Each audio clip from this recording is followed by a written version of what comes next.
All right, I think I'm already live. So today we are here for our marketing session and we are talking about advanced marketing because we will talk about a bit of CMO level stuff, insights and all that stuff. But it will be very practical oriented because if you go to Awaken or SMPS, what we have done is we have talked about value proposition, we have talked about the canvas, we have talked about the canvas and how revenue, cost, and all these things are fitting together. So we have talked about the customer side where you are getting the demand. We have talked about the supplier side and the producers and all these people, the companies or producers who are actually producing the goods or services, and then the consumers are consuming it. So again, in terms of economics, we talked about production.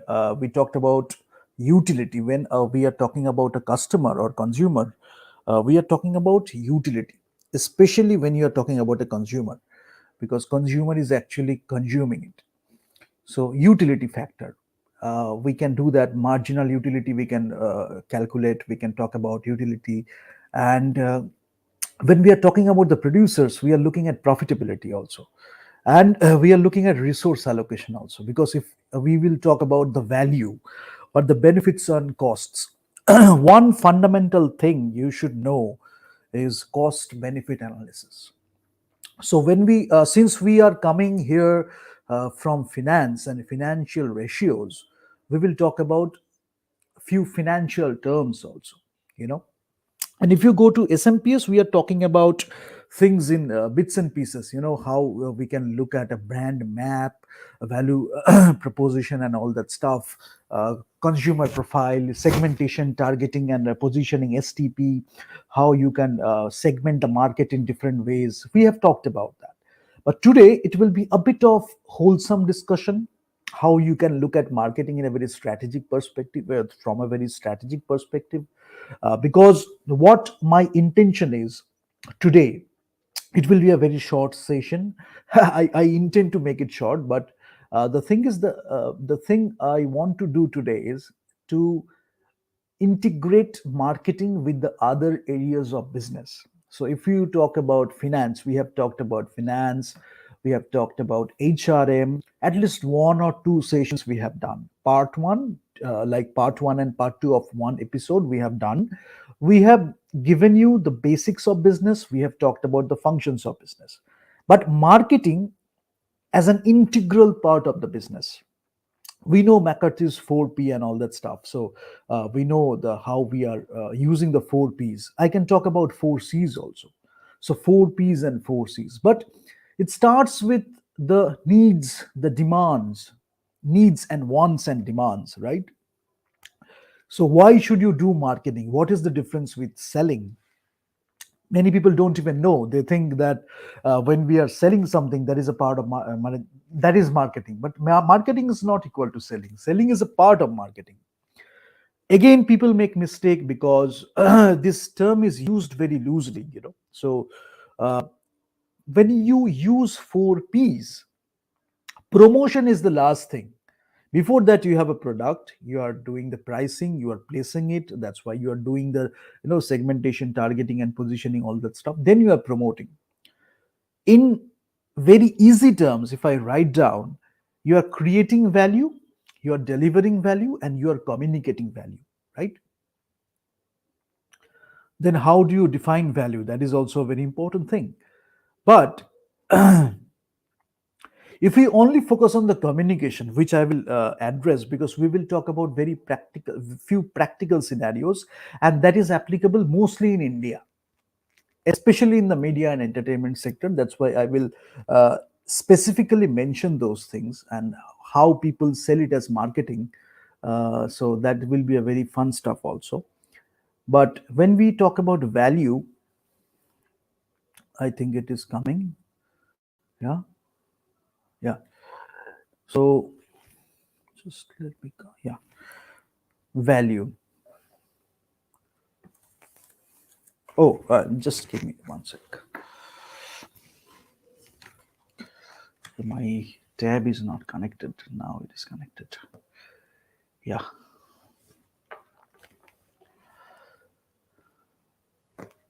Yes. Okay.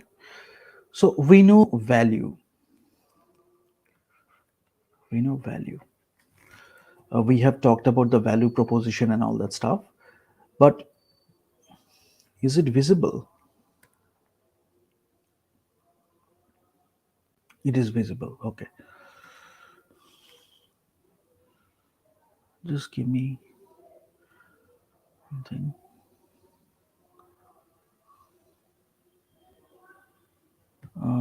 I'm not able to see this.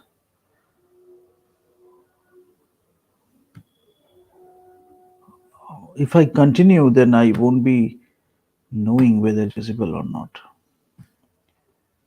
Yeah. Okay. Now I can see that. Okay. Cool.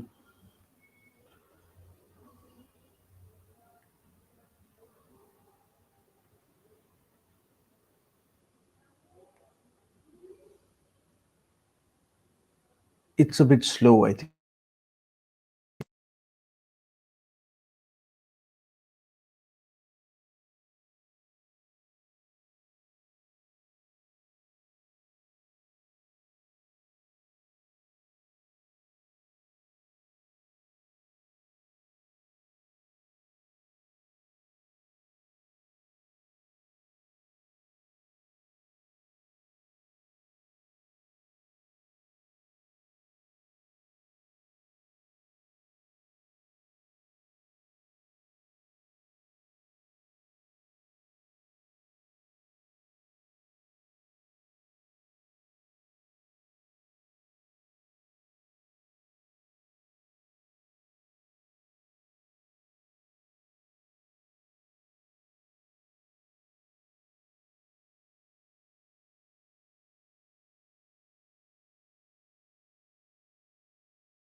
আবার আমি চলে এসেছি।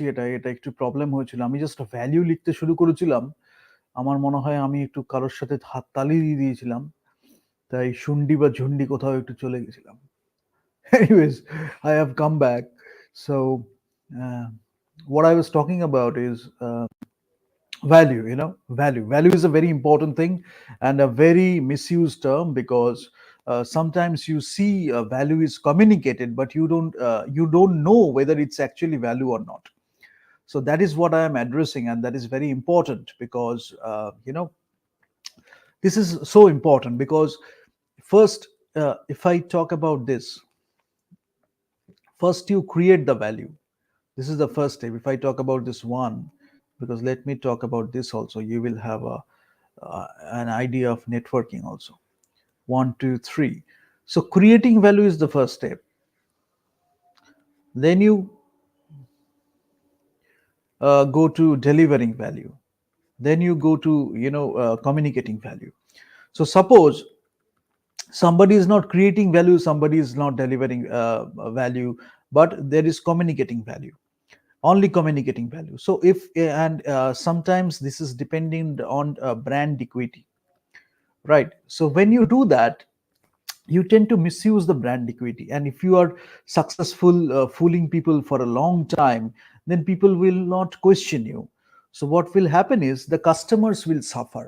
That's why when we use the term consumer and customer, we need to use the term aware, more aware customers. you know this is a very important thing, because if the producers are not doing it, then you have to do it yourself. Okay, so that is one thing. And when I talk about the four C's, before I go to the four C's, I will talk about the needs and wants and demands. But before that, let me just briefly talk about this thing. Where do you go wrong? You know, I will give you few hints, and then you can understand what I'm talking about. Suppose this is one content, right? And when the new stars are coming, or the newcomer, or the new talents, I'm talking about the media and entertainment industry, new talents are coming, they have learned, maybe by looking, maybe by work experience, to create an illusion. They are obviously, illusion is a big part of the industry, and you have to admit that. And we need to create the brand persona, we need to create the persona, we need to create the mystique. Everything is a part of that.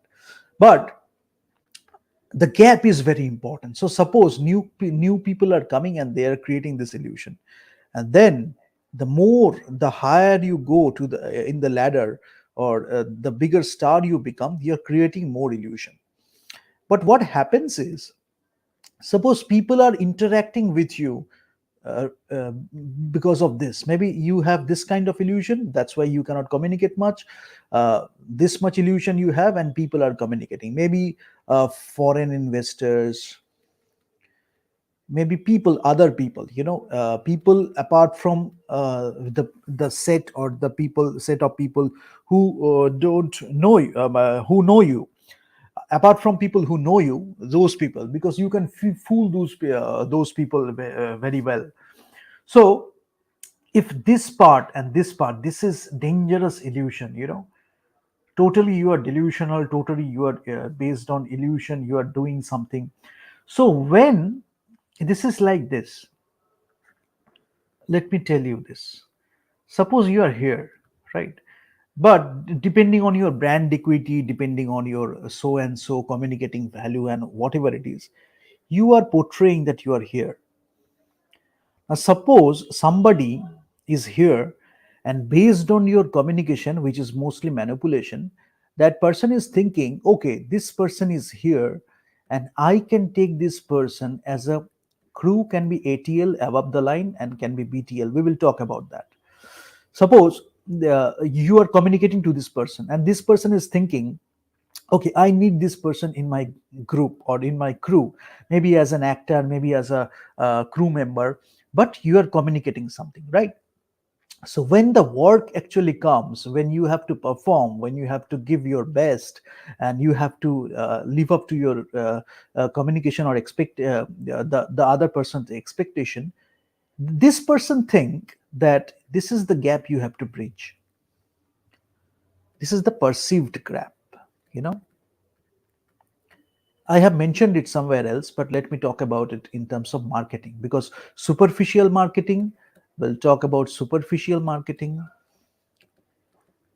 uh, we'll talk about hype marketing, apart from the basic marketing tactics, because whatever the basic marketing standards, worldwide accepted standards, we know that, we find it in our books. But today I am specifically mentioning few things, how people misconstrue those things and they do it in their own way, and that can actually harm the society, that can actually harm the consumers or the customers. That's why it is so important. Otherwise, if somebody is using the terms, you don't know even know what is their understanding of the terms. Somebody is telling you, I am communicating value, I am delivering value, I am creating value, and you think the way you have understood it from the book, they are also saying the same way. But actually you might not even know that their foundation is totally the opposite. They don't even understand what they mean by creating value or delivering value. But what they are doing is communicating value. So you take the chance, you take them in your group, you consider them as your crew member, you think this is the gap you have to bridge. But what you are missing is, this is the gap you have to bridge. Now suppose, let me tell you that also, suppose sometimes, once in a while, few occasions, somebody is doing so, but that person is very talented, that person believes in hard work, and he or she can go to any extent. So what he or she is doing is, this person is working really hard because he or she has got an opportunity. So maybe he or she is coming to that level, or maybe he or she is pushing too hard, he or she is coming to that level. So that is the zeal they have, enthusiasm they have. They are actually doing the work, they are not faking it. Even if they are fake, actually the problem happens when you say that, faking it till you make it. This how people misuse this thing. So let me tell you that also, since there is a great misunderstanding regarding that. So you are going there, you are going there, so eventually when the time comes, this person can see, okay, I expected this person to be at that level, but I can see that this person is fluctuating or maybe at this level. So I can go to this extent, I can consider this thing, and I can take him or her into my group. But there is another scenario where you have this perceived gap, right? Now this person doesn't have that mindset, intention, or anything to give his or her best. So what happens is, eventually you have to bridge that gap. But maybe that person is constantly selling this, because that selling thing is giving that person a lot of high kick, a lot of kicks. So what happens is, you believe that the person is this level, okay, you get betrayed, you believe in that person, again you get betrayed, again you come back, even so it becomes a loop. But that person is not improving, because he doesn't have the competence to do so. Maybe he is going to that level, but the gap is this. Even in thinking, that person is not improving, he is just reading some books, using few terms, using few definitions to sell that thing. The moment you buy that, that person thinks you are a fool, but he is actually disregarding the trust you have given to that person, that you are considering that person as a crew member, as a part of that entire production. So the entire gap you have to bridge, and you put your waste, you waste your resources, you waste your time, you waste your energy, everything. Eventually you find that the gap is at max, the gap is coming to this opportunity cost. We talk about one thing called opportunity cost. So what happens is, if you had taken some other person in for that role or that particular position, maybe that person could have had this much. But with training, with workshops, you could have bridged that gap. So you have two options, this person, but this person is totally wasting it. But suppose this person is having brand equity. Suppose this person is using or misusing his or her brand equity, then what do you get? You get a substandard product, because you are hiding from yourself, right? You are not able to face yourself. You are not able to face that you are incompetent, but you can learn, because you don't have the learning mindset. So that learning mindset is very important. Maybe you are selling that you have a learning mindset, but actually it is very evident that you don't have a learning mindset. You cannot even hold a discussion for more than 5 or 10 minutes, then you start argue in a very bad way. There is no intellectual argument, you are not raising the standard of the argument, you are not bringing anything to that argument or that discussion. I won't say argument, I will say discussion. You are not bringing any value to the discussion itself. Forget value in the product. So that's why you misuse the brand equity. And what is the other scenario? Suppose you are doing the work, right? So the awards come as a byproduct.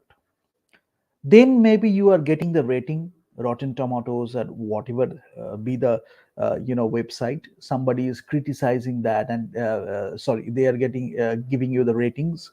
Or maybe the work itself, maybe you are not getting any awards, but the work itself stands on its own ground and you are getting the ratings, right? But there is another way. What is the another way? Straight away you are focusing on the ratings. Maybe you are investing in those things. Then maybe you are from the ratings you are getting to the award. Because of the ratings you are creating hype marketing and you are getting the awards. Or maybe from the rating itself you are recognizing the work. So you are manipulating this rating part, investing a lot of money. What you are doing, actually the value is not changing, because the producer created some value, the producer delivered some value, or the performers or the entire thing together, or together as a sum product, if I say that thing has a value. The value is not changing, but the way you are communicating, that is based on this investment, the things you are doing in the background. So people are perceiving that the thing has a value. Now as long as they're in illusion or in that marketing pitch, they are believing that, but eventually it will fall off, and people think that what a mistake they had made. Suppose they are doing the same thing again and again, same thing again and again, then what happens? It becomes a norm. They think it has become a norm. Somebody else is making the mistake, I am making the mistake again and again. That will shape the culture. Now once the culture gets shaped, once the youth is starting to grab it, once the culture is shaped, what you do is you tend to think that is the norm, because you are getting the feedback from the society also, how the society is working now. You are doing a market research, you are doing a market insight research, you are looking for a feedback. What you are seeing, the society is changing. How the society is changing? Because of all these reasons. Now you are not looking at the problem in the right context. So what you are getting is a different kind of rating, a different kind of value. But people, there are few people, or there are really great people who have uh, done the hard work or done the right stuff in their life. So they understand how you create a value, how you deliver a value, and how you communicate a value. The moment they see in your personality also, you are communicating a value, but you don't have a value inside. Intrinsically you don't have the value, but you are trying very hard to communicate that value. It comes across, and business people really get it, because they are dealing with a lot of people, and this actually gives you the experience. So ultimately, what we should look for now is, we have all the marketing tactics, strategies, techniques, everything we have. But are we creating value? We have the tools, we have the great marketing tools through which we can actually communicate the value. But are we delivering the value? Are we creating the value? To judge this, it takes a lot of talent, wholesome talent, holistic talent. Because if I talk about films only, you need to know how the films are made, you need to know how the crew work together, how it's a collaborative process. But this is a great artistic process also, creative process, right? Apart from that, you earn a lot of revenue, you earn a lot of profits, that's okay. But film, arts, commerce, science, everything is coming together. Maybe one culture is accepting more artistic work, another culture is accepting more what I can say, more a bit different stuff, more action, more success, more ambition, and all that stuff. So you have a different kind of genre, you have a different kind of movies. But even if you see in a deeper manner, the movies that stay with us, they had something to say, they had something to teach, they had something to entertain. So entertainment and education, it was a part of it. We are not talking about education মানে ও অজগর আসছে তেরে আমটি আমি খাবো পেরে, we are not talking about that, just like uh, giving a straight lecture. It's not about that. That's the beauty of the artistic medium. And it's a very new art. If I look at a painting, if I look at a sculpture, these art forms are very old. But cinema is relatively a newer medium. Cinema is a new medium relatively, right, compared to the other art forms. So we are getting a lot of technologies, we are getting a lot of techniques. Now, how can we utilize those techniques, those technologies to tell great stories? That is what we have to do right now. But if you get stuck in these manipulative actions, then how can you think beyond this? Even worse, if somebody is doing so, you are targeting that person and you are not, forget about listening to that person, you are not even, you are thinking about exploiting that person. Maybe that person has come up with something great, you are stealing it, and you are thinking, you are telling other people that that is your work. Eventually you will fail, but you are getting temporary success, momentary, success for a moment. Now you think my name will remain forever, many people tell that. But what happens is, gradually, if I see that, you won't be able to make great movies for a long time. So consistency is one factor. Maybe one or two you make, that is a culture in some areas, especially if you can relate to these techniques, you can relate to that. Few movies, also because of other people, you were a part of it, you got the stardom. Then when you had money uh, to produce a movie, you showed your real colors actually, you know. So you need to look at all these things. But marketing, it is used very loosely. But many people are looking at Philip Kotler's book, they don't even understand what is written there.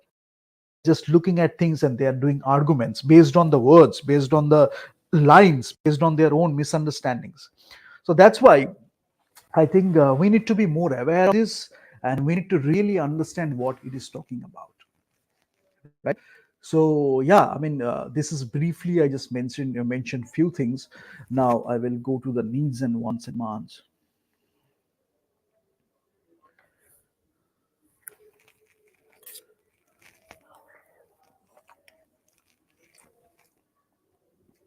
Now the thing is, the culture has become like that. These norms I talked about, there are some people who are actually looking for support. So suppose their thinking is like that, they are not able to create, but they can steal. So if they, it's a great thing to steal. Picasso did it, we do it, but their kind of thing is very different. They are stealing from their own people. So that is even worse. If they can steal from their own people, then you can, they are also stealing from you, because they don't have any integrity, they don't have any honesty. So that's a very different scenario altogether. You have to understand that. Now if they are looting, and if they find five or six more people, then they will blackmail them also, then they are getting a group. So you cannot trust these people, that's very important, right? That is one thing. Now next, let's talk about these things. So that's why we should look at the actions, and when you see that, you have to really be cautious about the actions, right? Okay. Now we will talk about the needs and demands and all that stuff. Before that, let me talk about the industry. And many people use the term industry, many people use the term market. Sometimes we don't even know what it means. Let me talk about these things briefly.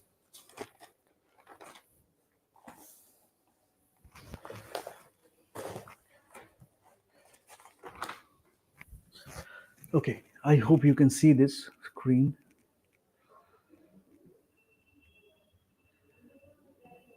Yeah. So, industry. When we talk about the term industry, This is the industry. A collection of sellers. A collection of sellers. Right? When we talk about the market, because you know marketing research, you know market research, but do you know what the market means? Buyers. Now I will talk about two different markets: industry market, a consumer market, business market. So when we talk about the market, we will talk about the consumer market. We'll talk about the business market, obviously. Now, industry is a collection of sellers. A market is a collection of buyers. So we have the buyers. Now, the industry is giving the goods or services to the market. Goods or services. It can be a manufacturing industry where we are producing the goods. It can be a service industry. We are producing the services, right? And what you are getting, obviously, common sense, you are getting the money because somebody is paying for it. Even if you are selling a good, if you are selling a product in terms of goods, they are giving you the money because you are getting you have done the pricing, you are getting the money that is giving you the sales, revenue, and or you are providing the service. Some people are paying for it, maybe hourly, maybe monthly, maybe weekly, whatever it is, depending on your like plan. And the industry is also communicating to the marketplace. So the industry is also doing communication to the marketplace. And what you are getting from the market, obviously you take those feedbacks, you build the questionnaire, you take the you do the market research, you do the marketing research. What you get? Information, customer information, society information, individual or social. You are getting the information from the market to the industry. Depending on that, what you are supposed to do, you are supposed to improve your offering, whatever you are offering, so that it serve the market in a better way, individually or socially. That is what you are supposed to do. Now here we have the market research. So where does it fit? We look at market research, data analytics. So suppose you are getting the data information, you are using the data analytics. For that, you know how to do the segmentation, targeting, and positioning. You are segmenting the market psychographically, demographically. You are targeting, you are positioning, you are doing your value proposition, you are doing the market research, you are building you are making a questionnaire, you are asking the right question, you are using different scales with which you are getting different kind of data. So you are doing that, you are doing the marketing research, you are doing primary research, you are doing secondary research, you are having like the primary mode of gathering information, secondary mode where you are not actually interviewing the person or you are not getting the feedback from the person, rather you are consulting some books, magazines, or newspaper, whatever it is. You are getting information. So industry is a collection of sellers, market is a collection of buyers. Now we talk about the needs and wants and your demands. What do you mean by that?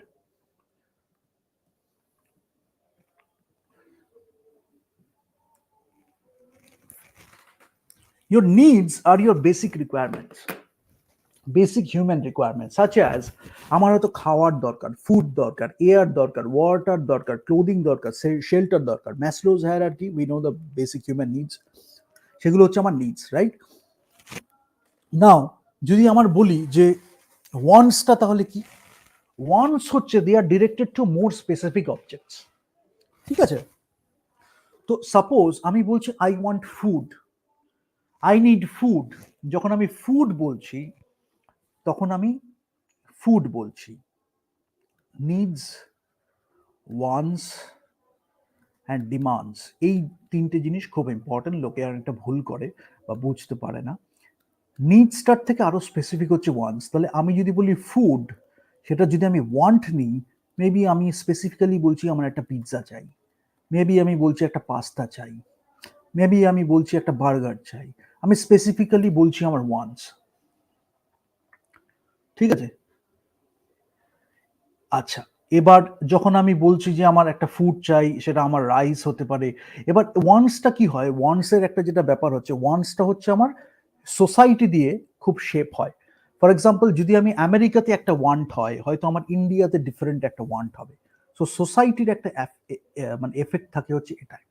এবার food, for example আমি যদি বলি ফুডটা হয়তো country ওয়ানে আমার ফুডটাই requirement, country টুতেও আমি বললাম নিডটা আমার আছে ফুডেরই, বাট কান্ট্রি ওয়ানে যখন সোসাইটি দিয়ে ওটা ওয়ানটা ড্রিভেন, আমি বললাম কান্ট্রি ওয়ানে আমার যে ওয়ান্টসটা আছে সেটা হয়তো তারা হয়তো পিৎজা খাচ্ছে, হয়তো তারা বার্গার খাচ্ছে।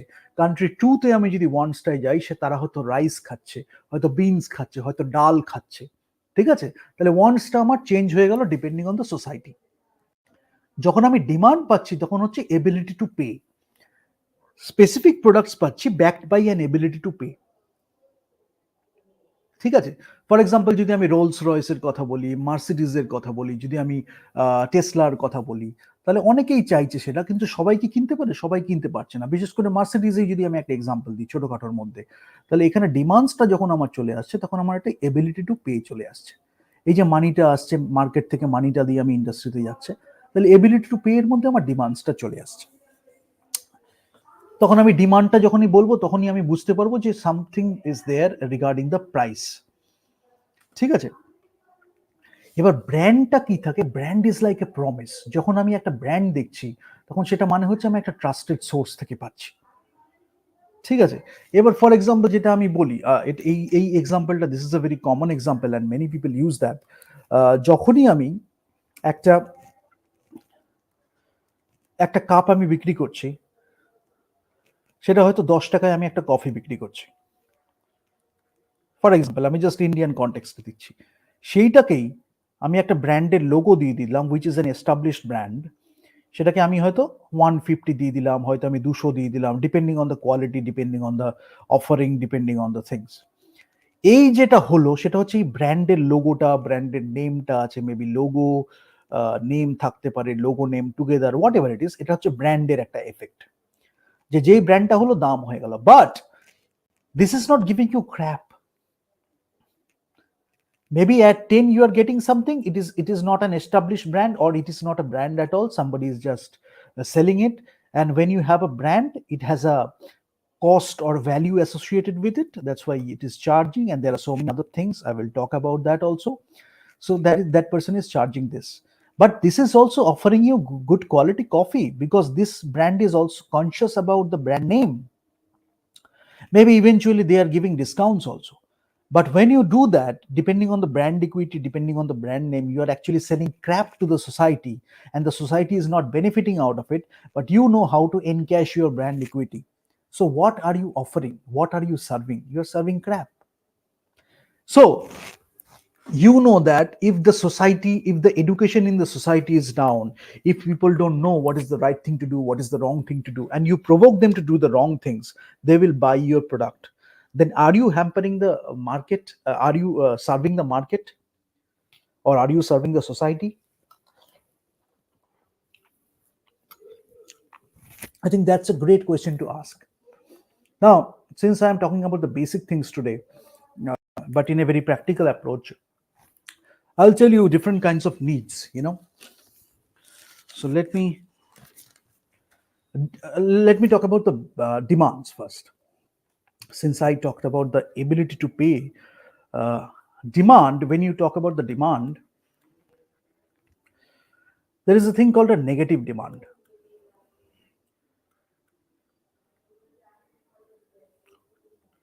There's a thing called the negative demand. What is the negative demand? You dislike something, you pay to avoid that. So you pay to avoid.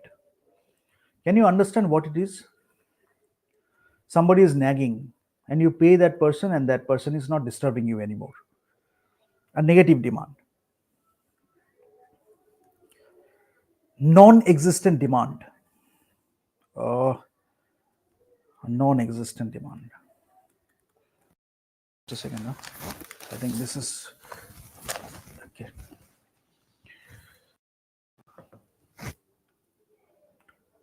Okay.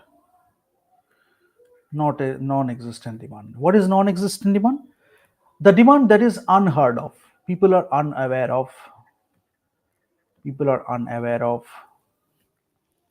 Or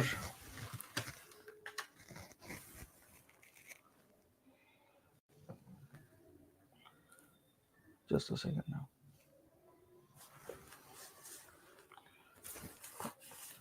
Yeah, maybe they're unaware of, maybe they are not interested, you know, they are not unaware of, not interested.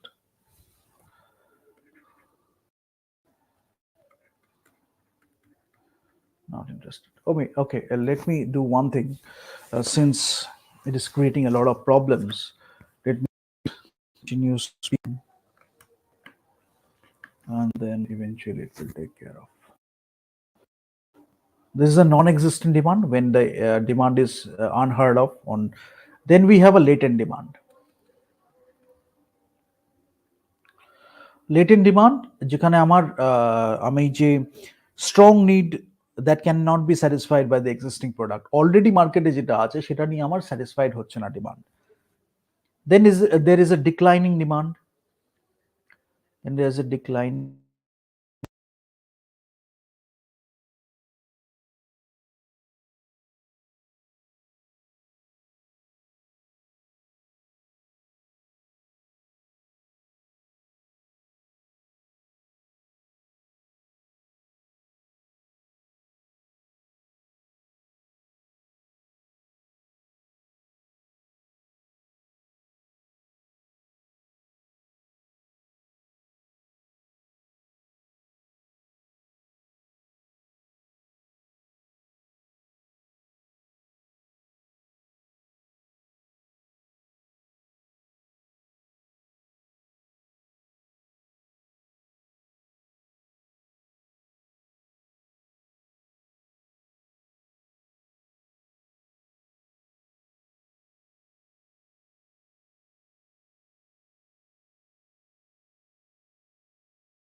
stock. So demand, when I was talking about demand, let me quickly go through the demand. You pay to avoid, ঠিক আছে, something what you dislike. Normally what you dislike, something what you dislike, you pay, then what you do is you start to you you try to avoid it, and then you do that. So non-existent demand হচ্ছে something which is unheard of, or something you are not interested. Non-existent demand. Suppose you are doing something, if people don't know about it, then there is a non-existent demand because people are not buying for it. People are not buying it because the demand is not there for people to be aware of, you know. Latent demand, যেটা আমরা বলছি latent demand হচ্ছে যখন একটা strong need থাকছে, strong নিডটা কি থাকছে, that cannot be satisfied by the existing product. এই স্ট্রং নিডটাকে একটা এক্সিস্টিং প্রোডাক্ট কি আমার এক্সিস্টিং প্রোডাক্ট যদি বলি সেটা কি স্যাটিসফাই করতে পারবে, পারছে না, তখন আমার একটা লেটেন্ট ডিমান্ড থাকছে। তখন আমি কি বলবো, the suppliers or one of the supplier or few suppliers, what they will do is they will try to create new product, so that will take care of the strong need. And you know, in terms of latent demand, what I can talk about is something called BCG matrix. You know, this is BCG matrix, where we have the cash cows, we have the question marks. So in BCG matrix, we have the cash cows, we have the question marks, we have the stars, we have the dogs, right? So the question marks can be stars, the question marks can be dogs. So how you invest in the question marks, that is a very important thing. The cash cows, you can just cash these things, and you cash flow, you get a steady cash flow from the cash cows. So you look for the cash cows, you know, depending on the growth, you decide whether you have to, the growth is low for this, but since it has a very high market share, you are getting a lot of cash out of it. Question mark, you don't know what they would become, you don't know what they will become. They can become stars or they can become dogs. So these are the questions you face, and then you have the ANSOP matrix, you know. So when you start to create a product, it can be a new product, it can be a new market, it can be a new product, it can be a new market. So there are different ways to do that. So these are two very important metrics. So declining demand, when you talk about the declining demand, uh, less frequently, you buy less frequently, you buy less frequently, that demand, you buy less frequently, as simple as that. Irregular demand, maybe something seasonal. When it is the summer time, you are buying it. When it is the winter time, you are not buying it. So this is a seasonal demand. For example, the mangoes, when you have the mangoes in India, in summer you have a lot of mangoes. পুলি পিঠে একটা হয় আমার মকর সংক্রান্তির সময়, that is when the winter time comes, you have the pitha and all that stuff. If you take Christmas also, the cakes, the demand of those kind of cakes, irregular demand, একটা seasonal demand হয়ে যাচ্ছে। সারা বছর খুব কম লোকই খায়, বা special কিছু occasion হলো তখন হয়তো এটা আসছে। বর্ষার সময় হয়তো আমরা একটু খিচুড়ি খাবো, একটা সিজনাল ডিমান্ড হয়ে গেল। ফুল ডিমান্ড হচ্ছে কি, যখন আমরা মার্কেট প্লেসে যা কিছু দিচ্ছি আমরা অ্যাডিকুয়েটলি মোটামুটি বাই করছি, অ্যাডিকুয়েটলি মোটামুটি বাই করছি অল প্রোডাক্ট যেটা আমরা মার্কেট প্লেসে পুট করা হচ্ছে। একটা ওভারঅল ডিমান্ড হচ্ছে more consumers and buying, more consumers, মানে ফুলের থেকেও বেশি হচ্ছে ওভারফুল, ঠিক আছে। More consumers would like to buy the product that can be satisfied, মানে যতটা আমি স্যাটিসফাইড করতে পারি তার থেকে বেশি হচ্ছে। আনহোলসাম ডিমান্ড, এটা একটা খুব important, because many people don't know. একটা আনডিজায়ারেবল সোশ্যাল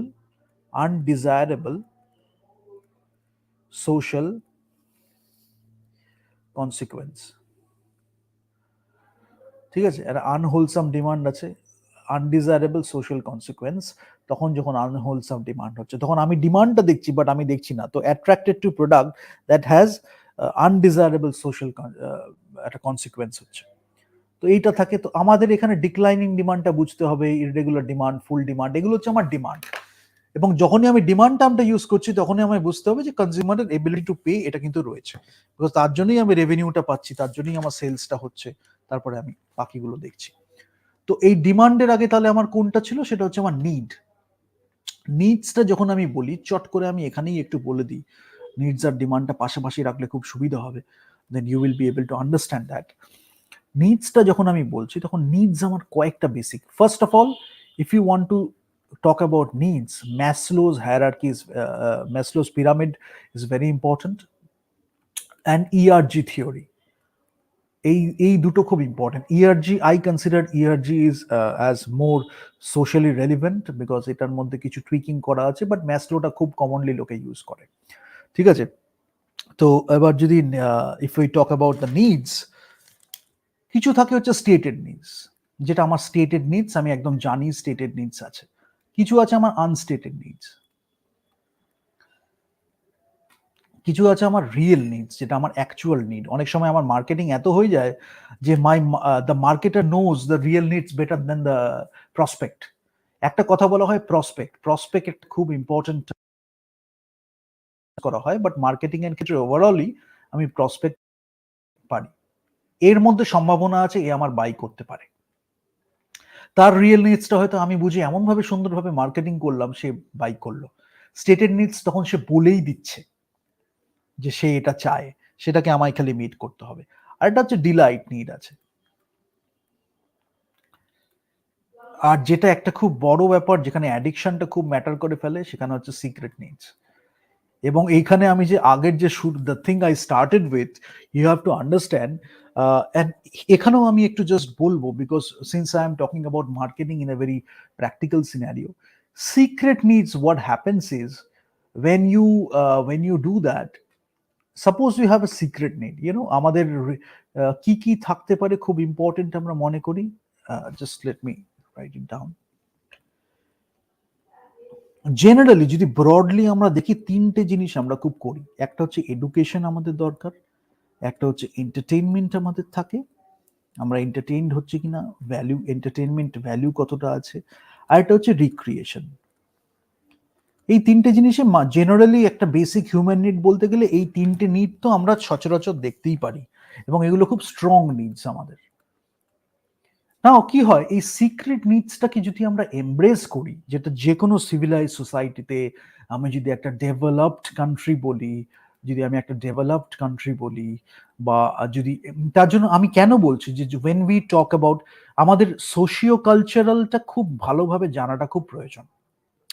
আমরা যখন ইকোনমিক বলছি তখন কিন্তু আমার ইকোনমিক্স নিয়ে যখন কথা বলছি, আমরা সোশ্যাল সায়েন্সটাও সাথে রেখে বলছি। এটা কেন ইম্পর্টেন্ট, বিকজ অনেক সময় we are there are loopholes, because what we can think about is, we are looking at the GDP, we are looking at the economy, we are looking about how large the economy is, world's this rank economy, first, second, third, we are looking at it very well and good. That is needed for any nation to prosper. But socio-cultural need take, we cannot keep it separate. So that's why when we are thinking about the economic growth, we have to think about the socio-cultural growth also, because there is a bunch of people who are actually provoking you to have the economic benefit, but then you are missing out in terms of socio-cultural. So what happens is, it is like a drug. Suddenly you are getting a boom in the economy, but actually you are hampering the youth, you are hampering the education, you are hampering the society.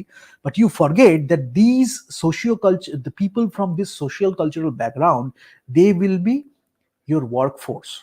So if your workforce is down, maybe due to culture, maybe due to education, maybe due to other conditioning, so then you will lose productivity in your work, you will lose the effectiveness, you will lose the efficiency, everything will hamper. Then the productivity output will be hampered. You could have produced more units, you are producing less units. You could have rendered more services, you could have had more entrepreneurs, but you couldn't do that. So resource allocation একটা ভুল হয়ে গেল, right? Socio cultural তাহলে ইকোনমিক্সটা আমরা আলাদাভাবে দেখতে পারি না। সো ডেভেলপড কান্ট্রিতে আমরা যেটা দেখি, যেটা হয়, সোশিও কালচারালিটা দেখছি আমি, আর্ট খুব প্রসপার করছে, আর্টস বলি, এন্টারটেনমেন্ট বলি, এবং এডুকেশন যেহেতু বেসিক লেভেল একটা আছে, যার জন্য we can talk about secret needs very openly. We can make fun of things, people don't get they don't become angry very easily, because there is a basic education. So people can make a lot of comedy, people can make a lot of fun out of it. But if you look at the developing countries, we look at the economy, but we don't look at the socio-cultural thing. So suppose Let me give you one idea. If our arts and culture, we are more open in the arts and culture, including the education, because if the basic education is not there, then it can be misinterpreted. Then you need the laws and you need the law in order to control the stuff. But if you improve your education, if you improve the arts and culture, then you have a more open minded culture, which India used to have. যার জন্য আমরা sculptures গুলো দেখেছি, architecture গুলো দেখেছি, সেগুলো দারুণ ছিল, ইকোনমিতেও খুব ছিল। সো সবকিছু একসাথে হয়েছে, একটা হোলিস্টিক অ্যাপ্রোচে ডেভেলপমেন্টটা হয়েছে। সো সিক্রেট নিডসটা কি হচ্ছে, let me talk about this thing, is very important.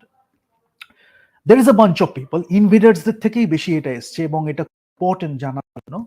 যদি আমার আর্টস অ্যান্ড কালচার এডুকেশনটা ইম্প্রুভ করে যায়, তারপরে আমি ইকোনমিটা ইম্প্রুভ করছি, I getting a great work force.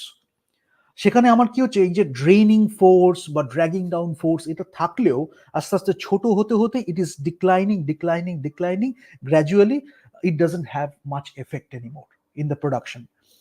But না থাকলে কি হয়, there is a bunch of people, they are harming the education, they are harming the arts and culture, and they are actually putting a lot of building a lot of stereotypes, making a lot of bias. So in every way your society is going down, and here they are coming up with a lot of pseudo stuff. So whenever you do something, they are creating a nuisance, they are using terms, they are borrowing terms from the other cultures, but the other cultures don't even know what is the situation, what is the reason for the situation, how we came to this situation, they don't know. But they are using the terms, the pseudo terms. So there is a clash of the terms, of narratives, and people don't know the deeper aspect, and we don't want them to know also in many aspects, because that is our internal matter. So if we increase the arts and culture, if we increase the education, the economy increases. So in every way, we are actually, what we will be doing is, we will be improving the society. The workforce is improving, people are improving. So gradually we have a very open mindset. People don't think about bullshit things when they are working. So when they are working, they are working. One day when they are having entertainment, they are having entertainment. The quality of the entertainment is increasing because they are demanding more from the industry. If the industry is not able to provide, then we are getting more sellers, we are getting more entrepreneurs who can provide the stuff. So in terms of economy, in terms of the socio-cultural context, in every way the society is increasing, improving, right? So these people won't be having much effect then. You understand what I'm talking about? So they will come up, suppose they are still they are coming up with the pseudo stuff, they are coming up with the false narratives, they are coming up with the pseudo name calling, this that this is bad, this is good, whatever be the scenario. These people will be self sufficient to take care of them, and that won't be having much effect, because they will be enlightened, they will be more educated, they will be wiser, so they can take care of themselves, own decisions. So we will be having less nuisance regarding law and order, we will be having less nuisance regarding the dragging down force, the breaking India force, whatever it is. Gradually they will diminish. So the best way to do it is the holistic development of the culture. So you cannot ignore that, because many people have a bunch of people, they have actually marketing the secret needs. The moment they do that, then they try to make use of that stuff. So education, arts and culture, entertainment, we need to have uh, more growth in this sector. We have to create more great products so that it cater to a different range of audience. খুব sophisticated audience হলে তাদের জন্য আমরা একটা art কিছু সেরকম কাজ পাচ্ছি। আবার যারা একটু একটু মাস সেটাও একটা বেসিক এডুকেশন ভ্যালু থাকছে, এন্টারটেনমেন্ট ভ্যালু থাকছে। So we are, through entertainment also we are providing education, indirect education, not just lecture, we are providing indirect education. So that is why marketing is so important. নাও এখানে যেটা হয় যে marketing তো করলাম, তাহলে এবার সেটার থেকে আস্তে আস্তে আমরা সেটার থেকে বুঝবো কি করে যে কতটা হচ্ছে। অনেকগুলো জিনিস থাকে, সেগুলো নিয়ে আমরা পরে আলোচনা করব। ক্লিক থ্রু রেট থাকে, ফ্রিকোয়েন্সি, রিচ থাকে। বাট ব্রডলি যদি আমি সোশ্যাল মিডিয়া, ডিজিটাল সোশ্যাল মিডিয়াও বলি, ডিজিটাল বা সোশ্যাল মিডিয়া বলি, তাহলে সেখানে আমরা কি কি জিনিস নিয়ে মানে কথাটা বলি, ইমপ্রেশন, একটা হচ্ছে এঙ্গেজমেন্ট। ইমপ্রেশন যেটা হচ্ছে যে uh just let me come to this.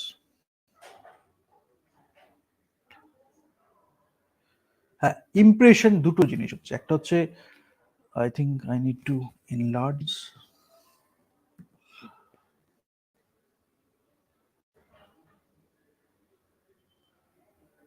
Just give me one sec. হ্যাঁ,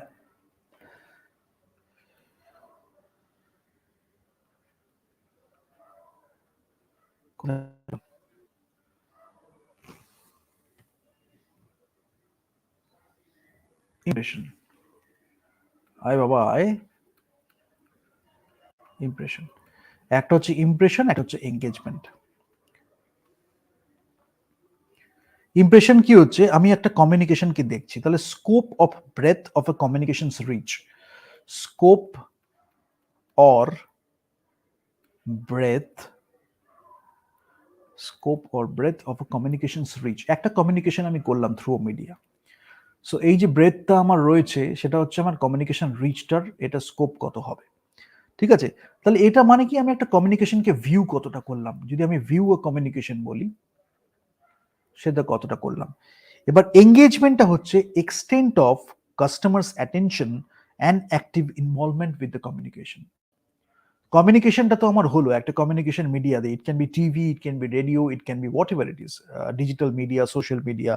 সেখানে আমার extent of consumers attention, extent of customers attention and active involvement.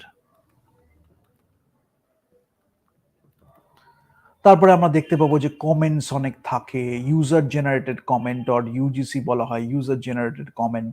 তো কি হচ্ছে এখানে, যেটা হয় যে একটা সোশ্যাল জায়গায় যখন রয়েছে ইউজার জেনারেটেড কমেন্ট দেখছি, তখন বোঝা যায় যে কমিউনিটির একটা অ্যাক্টিভ ইনভলভমেন্ট রয়েছে। ঠিক আছে, তো সেখানে এঙ্গেজমেন্ট যখন হলো, অনেকে বলে যে ভিডিও সাইজ নিয়ে অনেকে কোয়েশ্চেন করে, 30 মিনিট আসলে কত হবে। So there is a data regarding that. ইনস্টাগ্রামে হলে 25 to 34 এজ হলে সেখানে অডিয়েন্স কতটা বেশি করছে, বার গ্রাফ আমি শো করবো এরপরে, ইনস্টাগ্রাম, পিন্টারেস্ট, তারপরে আমার ফেসবুক, টুইটার, এগুলো সব আমি বার গ্রাফস দিয়ে দেখাবো, জেন্ডার ওয়াইজ, এজ ওয়াইজ, কতটা লোকে কতটা এঙ্গেজমেন্ট হয়েছে, ইমপ্রেশন হয়েছে, সেগুলো আমি সব হয়তো নেক্সট দিনই দেখাবো। So you will get an idea about that. But একটা কাস্টমার ভ্যালু ট্রায়াড থাকে, যখন আমি ভ্যালু নিয়ে কথা বলছি, তখন একটা কাস্টমার ভ্যালু ট্রায়াড বলে একটা ব্যাপার হয়। একটা হচ্ছে কোয়ালিটি, একটা হচ্ছে সার্ভিস, একটা হচ্ছে প্রাইস। এই তিনটে নিয়ে বলা হয় কাস্টমার ভ্যালু ট্রায়াড। এছাড়া ওই paid media, own media, earn media, এটা তো রয়েছে। পেড মিডিয়া যখন আমার হচ্ছে টিভি, ম্যাগাজিন যখন হচ্ছে, তখন আমি বলে দিচ্ছি এগুলো হচ্ছে ওই মিডিয়া স্টাডিজের মধ্যেও পড়বে, তখন আমি বলে দেবো। একটা হচ্ছে পেড মিডিয়া, যদি আমি মিডিয়া বলি, সেটা হচ্ছে আমার পেড এর মধ্যে টিভি পড়ছে, প্রিন্ট মিডিয়া পড়বে, আমি যদি রেডিও বলি সেটা পড়বে, যেখানে আমি হয়তো অ্যাডভার্টাইজমেন্ট একটা করছি, আমার পেড মিডিয়া। ওন মিডিয়া হয়তো হয়তো আমারই একটা মিডিয়া আছে, সেখানে আমি ওন করছি মিডিয়া, ওন মিডিয়ার মধ্যে রয়েছে। আর্ন মিডিয়া হচ্ছে যেটাকে আমি আর্ন করেছি। তবে বেশিরভাগই এখন পেড মিডিয়া হয়, আর্ন মিডিয়া খুব ট্রান্সপারেন্সি, খুব একটা রেসপেক্ট থাকে সেটা হয়। আর ওন মিডিয়া তো অনেকটাই নিজের, আর পেড মিডিয়া আর ওন মিডিয়াই বেশি হয়। মানে আর্ন যেটা ছিল সেই জিনিসটা থেকে মোটামুটি পেড এর দিকেই চলে যাচ্ছে। তো সেটা একটা খুব harmful for the society, because সবই যদি হয়ে যায়, তাহলে লোকে মনে করে এটা হয়তো আর্ন, সেটা যদি পেইড মিডিয়া হয়, তাহলে সেখানেই বোঝা যাচ্ছে যে কমিউনিকেশনটা যেটা হচ্ছে সেটা একজনের মনের মতো কমিউনিকেশন হচ্ছে আর কি। তো এটা খুব ইম্পর্টেন্ট। আর আমি যেটা বলবো সেটা হচ্ছে যে just give me one sec, quickly let me finish it off today. Rural marketing is one thing we will talk about, but before that let me talk about few things. একটা হয় customer touch points, customer touch points. আমার যতবারই customer আমার এই indirectly or directly এই আমার product যে অফারিংটা আছে সেটার সংস্পর্শে যতটা আসছে, সেটাকে বলা হয় কাস্টমার টাচ পয়েন্টস। এবং এই যে কাস্টমার টাচ পয়েন্টস গুলো হচ্ছে, এটাও কিন্তু একটা কমিউনিকেশন। ঠিক আছে, এবার এই কাস্টমার কিন্তু মনে রাখছে, হয়তো একটা কিওস্কে আমি গেলাম, সেই কিওস্কে আমি কিভাবে সার্ভিসটাকে রেন্ডার করা হয়েছিল, সেটা কিন্তু কাস্টমার অনেক সময় মনে রাখছে। সো এগুলো খুব ম্যাটার করে। মানে অনেক সময় পোস্ট ডেলিভারি সাপোর্ট ওটা বলা হয় না, একটা কাস্টমারকে আমি একটা অফারিং প্রোভাইড করেছি, তারপরেও আমি কিভাবে কাস্টমারের সাথে কমিউনিকেশনটা করছি, সেই ছোটখাটো ব্যাপারগুলো আজকালকার দিনে খুব ম্যাটার করে, আগেকার দিনে হয়তো করতো না, এখন খুব ম্যাটার করে। বিকজ এখন যেটা আমরা করছি, আমরা ট্র্যাডিশনাল মার্কেটিং ইউজ করি প্লাস আমরা ডিজিটাল মার্কেটিং ইউজ করি। So I will talk about, I will tell this to many people who are working in Kolkata. I have done my research, I have seen it that many people are very good with traditional marketing. But digital marketing, few people, many people are still lagging behind, but they are giving great content. So if you talk about content, they are having great content. But if you talk about marketing, they are not having much of the digital marketing because they don't feel the need for it. Because it may be due to the authenticity they maintain. They don't feel the need for like the marketing part. They feel this is something very superficial. But marketing is not, by definition marketing is not that superficial. It's the people who make it superficial. It's the way people do it and the perception they have built around marketing. That is the wrong approach. Otherwise, you can make use of the digital media because it's very simple. Suppose you have this market potential. This is your market potential. You can serve this market potential. Now you are serving this part using the digital marketing. You can actually grow your market share, and you can provide your great service or great content to more people. So that is not a bad thing. So that marketing can help you to do that, right? So you are actually leveraging your capabilities, you are utilizing your potential, and you are increasing the market share. So traditional is there, but social or digital marketing, I think more people should work on that. And four concepts used in marketing. One is the production concept. Production concept মানে হচ্ছে খুব widely available কিছু product থাকবে. This is widely available and this will be inexpensive. This is the production concept.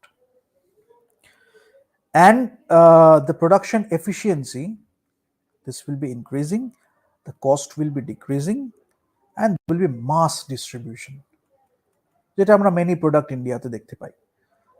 But there is a thing called the product concept. Here we have the quality, we have the performance, we have the innovative features, innovative features, and sometimes people call it, they have the better mousetrap. People have the better mousetrap fallacy. That is there. And it is expected that it is priced, it is distributed, it is advertised, and it is sold in a proper manner. There is nothing wrong with it. And there is a thing called the selling concept. When you have the selling concept, then if left alone, কেউ যদি কিছু না করে, consumers and buyers, business won't buy this. So আমি বলেছিলাম যে markets won't buy. আমি যদি বলি markets won't buy, যদি left alone হয়ে যায়, market won't buy. এবং সেটা যদি আমি মার্কেট বলি, তাহলে দু রকম মার্কেট আমি আগেই বলেছি, consumer market and business market. Business আর কনজিউমার এটা কিন্তু কিনবে না। তাই এটা কি হচ্ছে, অনেক সময় এটাকে আনসট গুডস বলা হয়। আনসট গুডস, এগুলো আমি ক্লাসিফিকেশন পরে আরেকদিন এটা নিয়ে করব এক্সাম্পল দিতে দিতে। তো marketing based on hand selling is risky হয়ে যাচ্ছে, তো সেটা হয়ে যাচ্ছে একটা ব্যাড এক্সপিরিয়েন্সও হচ্ছে। ব্যাড এক্সপিরিয়েন্স, অনেক সময় হ্যান্ড সেলিং হয়ে যায়। এটা হচ্ছে আমার সেলিং কনসেপ্ট, ঠিক আছে। আর প্রোডাক্ট কনসেপ্টটা বললাম, যেখানে আমি করছি প্রোডাকশন কনসেপ্ট আছে, সেলিং কনসেপ্ট আছে। I think you can relate to something. Now marketing concept যখন বলছি, how it is different, let me talk about that. Marketing কনসেপ্টে এটা অনেকে জানে না, এই বেসিক জিনিসটা, যার জন্য এত মানে ডেফিনেশনের এত ভুলটা হয়। মার্কেটিং কনসেপ্ট যখন আমি বলছি, এটা মিড 1950s-এ এইটা খুব ইউজ করা হয়েছে। This is customer centred, the first thing. যদি প্রোডাকশনে অনেক সময় বলা হতো এটা কিন্তু আমার প্রডিউসার সেন্টার্ড, আমি যা বলবো সেটাই নিতে হবে। এখানে মার্কেটিংটা হচ্ছে কাস্টমার সেন্টার্ড এবং sense and response philosophy. Sense and response কি? ওই যে বললাম, মার্কেট থেকে ইনফরমেশন কি আছে, marketing guys, market feedback and all that stuff, সেটাকে আমি সেন্স করলাম, করে আমি রেসপন্ড করলাম catering to the need of the markets, right? So বলা হচ্ছে যে right customers for your product, সেটা নয়, বলা হচ্ছে কি right products for your customers. That means you are respecting this process, sense and respond, ঠিক আছে? এবং অনেক সময় you might be ahead of time, you are having a great vision, maybe you are venturing into a new market, you are doing new market strategy, or maybe you are doing diversification, depending on the scenario. You know, ANSOP matrix দেখলে we will have a lot of ideas, but কি হচ্ছে right products for your customer, then gradually you will create the market. So depending on your strategy, your action plan, you will develop all those things. But generally যেটা হয়, sense and respondটা একটু হলেও দরকার। Suppose there is a gap, there is a need, and you want to cater to that need. এবার demand সেখান থেকে generate হচ্ছে, need থেকে সেটা ডিমান্ড হচ্ছে, the customers are able to pay that, then that ওই যে ডিমান্ডটা থাকবে, they will play, and that demand will give you the revenue, provided you are giving them the offering. So sense and রেসপন্ডটা খুব দরকার। অনেক সময় আমরা এটাকে ভুলভাবে বেছে নিই, অনেক সময় জোর করে আমি যা দিচ্ছি তাই তোমায় নিতে হবে, এরকম করে যখন সেটা বলে, দ্যাট ইজ নট মার্কেটিং। মার্কেটিংয়ে আমি কাস্টমার সেন্ট্রিসিটিটা খুব রাখি, যেখানে আমি এটাকে ক্রিয়েট করি, যেটাকে আমি বলছিলাম যে আমি ক্রিয়েট করছি, আমি ডেলিভার করছি, আমি কমিউনিকেট করছি সুপিরিয়র ভ্যালু, আমি সুপিরিয়র ভ্যালু কমিউনিকেট করছি। কাকে করছি? Target customer markets. টার্গেটটা কোথা থেকে হলো? ওই যে এসটিপি বলেছিলাম, সেই এসটিপি করে আমি পেয়েছি আমার টার্গেট কাস্টমার মার্কেটস, সেখান থেকে আমি ওদের ভ্যালুকে দিচ্ছি। তো সেলারের নিডস থেকে সেলিং পেলাম, বায়ারের নিডস থেকে মার্কেটার পেয়েছি। এবার হোলিস্টিক মার্কেটিং যখন আমি করছি, তখন আমি যখন ডিজাইন করছি, আমি ডেভেলপমেন্ট করছি, আমি ডিজাইন করছি, আমি ইমপ্লিমেন্ট করছি, তিনটেই হচ্ছে, শুধু ডেভেলপার ডিজাইন করে ছেড়ে দিচ্ছি না, সেটাকে আমার বলা হচ্ছে হোলিস্টিক মার্কেটিং।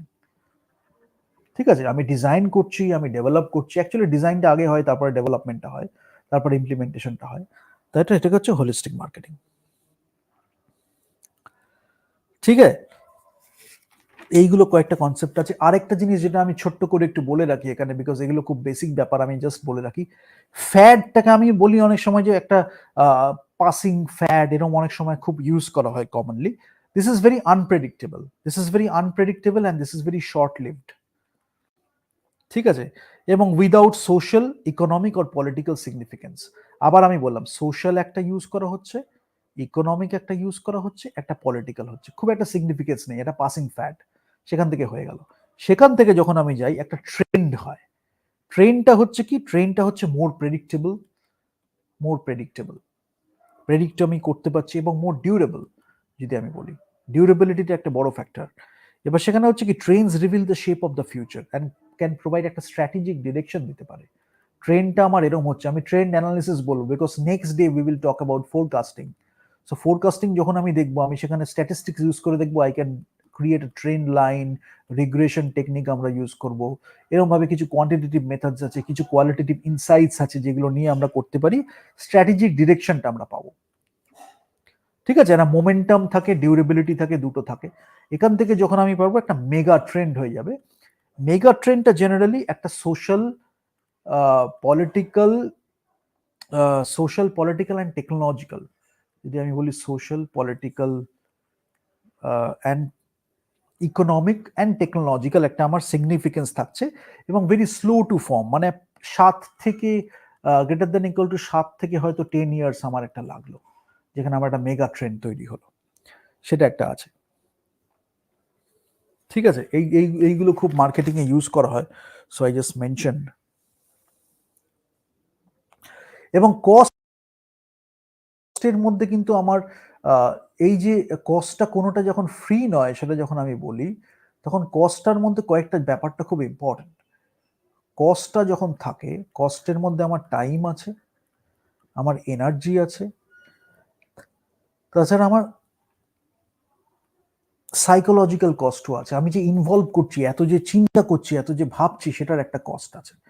এবার যখন আমি বেনিফিট চাইবো, অবভিয়াসলি কস্ট বেনিফিট অ্যানালিসিসে বেনিফিটসটা I have to have it greater than the cost. The better it is, the more profit I am getting. ঠিক আছে? তো যে জেনারেলি এই যে সাইকোলজিক্যাল কস্ট, এটা অনেকে ভাবে না, যে এত ভাবছি, চিন্তা করছি, এনার্জি এত ওয়েস্ট হচ্ছে, টাইম ওয়েস্ট হচ্ছে। সো সেখানে আমার রিসোর্স অ্যালোকেশনটা দেখতে হবে, এবং সেখান থেকে আমি বুঝতে পারবো যে আমার কোনটা অ্যাসেটস, কোনটা আমার লায়াবিলিটি, সেটা আমি বুঝতে পারি। মার্কেটিং ফানেল এগুলো নিয়ে আমরা পরে আলোচনা করব। বাট এনভায়রনমেন্ট যদি আমি বলি, তাহলে দুটো এনভায়রনমেন্ট খুব ইম্পর্টেন্ট। একটা হচ্ছে টাস্ক এনভায়রনমেন্ট, একটা হচ্ছে ব্রড এনভায়রনমেন্ট। এই ব্রড এনভায়রনমেন্ট, এখানে আমরা সোয়াট বলবো, পেস্টেল বলবো, এগুলো নিয়ে আমরা আলোচনা করব, যেখানে আমরা মার্কেটকে সোয়াট আমাদের স্ট্রেংথস উইকনেসেস এগুলো করছি, মার্কেটটাকে অ্যানালাইজ করবো আমরা, strengths weaknesses opportunities and threats. পেস্টেলে আমরা political, economic, social, technological, environmental, legal, এইসব এনভায়রনমেন্টগুলোকে আমরা অ্যানালাইসিস করবো, এখানে সেটা দেখবো strengths weaknesses opportunities and threats করে আমি মার্কেট ইনসাইটস এগুলো সব পাবো, তারপরে আমি সেই অনুযায়ী আমার মার্কেটিং করব। আরেকটা ব্যাপার হয়, মার্কেটিংটা যখন আমি বলি, তখন অনেকে শুধু মনে করে এটা প্রডিউসারের থেকে শুধু আমার কনজিউমারের দিকেই মার্কেটিংটা হচ্ছে, বাট নট রিয়েলি। সেটা তো ডিফারেন্ট ডিফারেন্ট ওয়েজ আছে। যদি আমি একটা ট্রায়াঙ্গেল নিই, এখানে যদি আমার কোম্পানিটাকে ধরি, যেটা আমার ইন্ডাস্ট্রির একটা পার্ট, এখানে যদি আমি কাস্টমার ধরি, আর এখানে যদি আমার এমপ্লয়িজ ধরি, তাহলে আমার এই কোম্পানি আর কাস্টমারের যে মার্কেটিংটা হচ্ছে, সেটাকে আমি ইন্টারনাল মার্কেটিং বলি। ঠিক আছে? ইন্টারনাল মার্কেটিং, এইখান থেকে এটা যেটা হচ্ছে। আর এইখানে আমার এমপ্লয়িজ, এটা আমার এমপ্লয়িজ আর কাস্টমারের মধ্যে যে মার্কেটিংটা হচ্ছে, সেটা আমার একটা ইন্টারেক্টিভ মার্কেটিং হচ্ছে। একটা সেমিনার হলো, একটা ওয়ার্কশপ হলো, কোম্পানির কোনো এমপ্লয়ি গিয়ে আমার একটা ইন্টারেক্টিভ কোয়েশ্চেন অ্যান্সার সেশন করলো, সেখানে আমার ইন্টারেক্টিভ একটা মার্কেটিং হলো। আর কোম্পানি আর কাস্টমারের মধ্যে যেটা হচ্ছে, সেটা আমরা এক্সটার্নাল মার্কেটিং।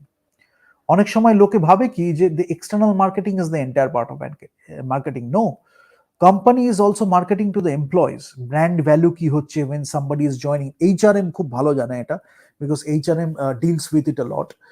HRM যদি আমি বলি, HRM is a very important thing, যেখানে আমার কোম্পানির, আমার ব্র্যান্ডটা কনভে হচ্ছে আমার এমপ্লয়িজ এর কাছে। I belong to that company, the sense of belonging, so সেই সেন্স অফ বিলঙ্গিংটা খুব ইম্পর্টেন্ট। এবং সেন্স অফ বিলঙ্গিংটা অনেক সময় কি হয়, ইনট্যাঞ্জিবল বেনিফিট। আমার তো একটা ট্যাঞ্জিবল বেনিফিট থাকে, আমি হয়তো স্যালারি পাচ্ছি, আমি হয়তো এই বেনিফিটস পাচ্ছি, বাট ইনট্যাঞ্জিবল বেনিফিট একটা থাকে, ব্র্যান্ডের সাথে আমি অ্যাসোসিয়েট করছি। হয়তো একটা ফরচুন 500 কোম্পানি রইলো, বা একটা ফোর্বস এর লিস্টে একটা ভালো নাম আছে, সেটা নিয়ে কথা হচ্ছে। আমি আমি যখন করছি, আমার একটা হোয়াইট কলার যে ডিফারেন্ট কাইন্ডস অফ জবস হয়, বা আমার মনে হচ্ছে ঠিক আছে, আমি এনভায়রনমেন্টটা শিখছি, আমি প্রফেশনাল এনভায়রনমেন্টটা দেখছি, এখানে ইউটিলাইজড হচ্ছে ডেইলি, যখন আমি কাজ করছি দেখছি they hold on to the best practices, best standards আমার রয়েছে, so sense of professionalism grow করে। তো সেটা খুব ইম্পর্টেন্ট। আর কোম্পানি যখন আমার কাস্টমারের কাছে দিচ্ছে, তখন আমার এক্সটার্নাল মার্কেটিং রয়েছে, আমি জানি ব্র্যান্ডিং ট্যান্ডিং যা কিছু হচ্ছে, প্রোডাক্ট অফারিং হচ্ছে, অফারিং ব্র্যান্ডিং দুটোই হচ্ছে, তখন সেটা হচ্ছে। আবার এই এমপ্লয়িজ গিয়ে যখন কাস্টমারের কাছে যাচ্ছে, তখন আমার ইন্টারঅ্যাক্টিভ মার্কেটিং হচ্ছে। সো এটা একটা মানে এসে আছে। আর দুটো মেট্রিক্স খুব ইম্পর্টেন্ট, যেটা আমি ফিনান্সে আগের দিন বলেছিলাম, রেশিওজে বলেছিলাম, যে রেভিনিউ পার এমপ্লয়ি, এটা একটা খুব নতুন, আমরা নেট প্রমোটার স্কোর এটাকে নিয়েও কথা বলবো, বিকজ নেট প্রমোটার স্কোর খুব important, NPS. But revenue per employ, আমার হয়তো, for example, I have, just কথার কথা আমি বলছি, এক্সাম্পল, আমার হয়তো 5 lakhs রেভিনিউ ধরলাম, একটা ছোট্ট কোম্পানি, ছোট্ট একজন দুজন কাজ করছে, সেখানে আমার হয়তো 10 জন এমপ্লয়ি আছে, তাহলে আমার রেভিনিউ পার এমপ্লয়ি হলো কত, 50,000। সেটা আমার একটা মেট্রিক, যে আমি পার এমপ্লয়িতে কতটা রেভিনিউ পাচ্ছি। আর এটা হচ্ছে প্রফিট পার এমপ্লয়ি, হয়তো আমি 1 লাখ বলছি, হয়তো প্রফিট হচ্ছে আমার। ঠিক আছে? সেখানে হয়তো আমার 10 জন এমপ্লয়ি আছে, আমি ছোট থেকেই বলছি, সেখানে আমার 10,000 হচ্ছে পার এমপ্লয়ি। সেটা যদি ক্রোর্স হয়, তাহলে এটার সাথে আমি মাল্টিপল করলাম, হয়তো আরো 10 to the power 5 মাল্টিপল করলাম, এটার সাথে হয়তো আরো 10 to the power 5 মাল্টিপল করলাম, whatever it is, but you get the idea. সেখানে হয়তো এখানে আমার আরো আরো আরো আরো 10টা, হয়তো আরো আরো 100টা হয়তো এমপ্লয়ি চলে এলো, এখানে হয়তো আরো 100 এমপ্লয়ি চলে এলো, তাহলে এখানে আমি পাচ্ছি যে একটা কিউব চলে এলো, মাল্টিপ্লাই হবে। You can understand, but this is a good metric because এটাই কি হয় resource allocation, ultimately it is resource allocation. Because why resource allocation? It helps in HRM also. So HRM accounting বলে একটা ব্যাপার হয়, সেখানে HRM accounting হয় কেন, আমার এমপ্লয়িজ আছে, তো নাম্বার অফ এমপ্লয়িজ আমার এখানে যদি আমি দেখি 10, সেখান থেকে আমার হয়তো এখানে আমি 100তে দেখছি এমপ্লয়িজ আমার হলো, তাহলে 10 থেকে আমি 100 এমপ্লয়িজ তো করলাম, তাদের আমার স্যালারি দিতে হচ্ছে, আমার একটা কস্ট আছে, আমি কি রেভিনিউ পাচ্ছি, আমি কি প্রফিট করতে পারছি? তো this is a very good indicator যে আমার রিসোর্স অ্যালোকেশন ঠিকঠাক হচ্ছে কিনা। এখানে আমি দেখছি যে রিসোর্স অ্যালোকেশন যখন আমার এমপ্লয়ি বাড়ছে, এটা থেকে যদি ফর এক্সাম্পল আমার 1000 এমপ্লয়ি হয়ে যায়, তারপর যদি 10,000 এমপ্লয়ি হয়ে যায়, যদি আমার 1 লাখ এমপ্লয়ি হয়ে যায়, আমার রেভিনিউও বাড়ছে, আমার প্রফিটও বাড়ছে। সো একটা রেশিওতে বাড়ছে, আমি বুঝতে পারছি যে আমার রিসোর্স অ্যালোকেশন হচ্ছে। একটা যেটা প্রবলেম হয় অনেক সময় যখন এমপ্লয়িজ নাম্বারটা খুব বেশি হয়ে যায়, তখন when you work in that environment, maybe you are learning professionalism and everything, but you অনেক সময় হ্যান্ডস অন অ্যাপ্রোচটা সবাই সমানভাবে পায় না।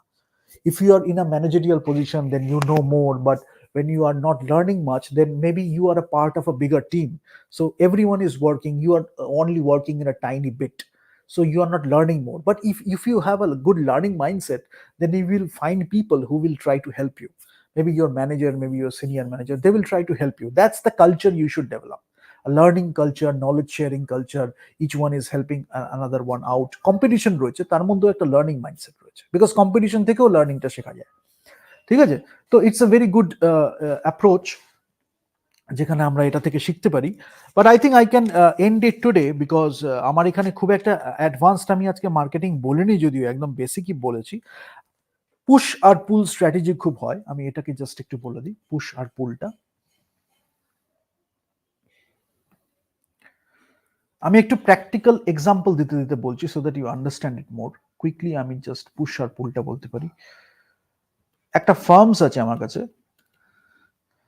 এখানে আমার একটা ইন্টারমিডিয়ারিজ আছে, ঠিক আছে, আর এখানে আমার কাছে এন্ড ইউজার আছে। এবার পুশ স্ট্র্যাটেজি কি হবে, আমার সেলস ফোর্স আমি ইউজ করছি, আমার ট্রেন্ড একটা হচ্ছে পুশ, একটা হচ্ছে পুল। পুশে আমি কি করছি, আমার ট্রেড সেলস ফোর্স আছে, ট্রেড প্রমোশন করছি, আদার ফর্মস অফ কমিউনিকেশন করছি, করে আমি ক্যারি প্রমোট করছি বা সেল প্রোডাক্ট করছি টু এন্ড ইউজার্স। ঠিক আছে, আমি ক্যারি করছি, প্রমোট করছি, বা এন্ড ইউজারদের কাছে আমি সেল করছি প্রোডাক্টটা। জেনারেলি যখন আমি দেখবো যে ট্রেড প্রমোশন যেটা হচ্ছে, সেলস ফোর্স বিশেষ করে, এগুলো হচ্ছে পুশ স্ট্র্যাটেজি। পুল স্ট্র্যাটেজিটা হচ্ছে যখন আমি অ্যাডভার্টাইজিং ইউজ করছি, যখন আমি প্রমোশন ইউজ করছি, যেটা বললাম আজকে ইন্টিগ্রেটেড মার্কেটিং কমিউনিকেশন বলা হয়, যেটা দিয়ে খুব লুক্রেটিভ ওয়েতে ইন্টিগ্রেটেড মার্কেটিং কমিউনিকেশন করা হচ্ছে, আদার ফর্মস অফ কমিউনিকেশন করা হচ্ছে, তখন সেটা হচ্ছে পুল স্ট্র্যাটেজি। মানে এত সুন্দরভাবে সেটা করা হবে যে এন্ড ইউজার ডিমান্ড করবে ইন্টারমিডিয়ারিজ কাছে যে তুমি পুল আরো অর্ডার করো ফার্মসের থেকে। ঠিক আছে, এন্ড ইউজার ওকে ডিমান্ড করবে, ও যখন ও করবে ডিমান্ড, কেন ডিমান্ড, এবিলিটি টু পে, ইন্টারমিডিয়ারিজকে পে করছে, ওরা আরো অর্ডার নিচ্ছে এটার থেকে, ফার্মস আরো ইন্টারমিডিয়ারকে বেশি দিচ্ছে, সেটা হচ্ছে আমার পুল স্ট্র্যাটেজি। আবার পুল স্ট্র্যাটেজি হচ্ছে আমি এই দিকে দিচ্ছি,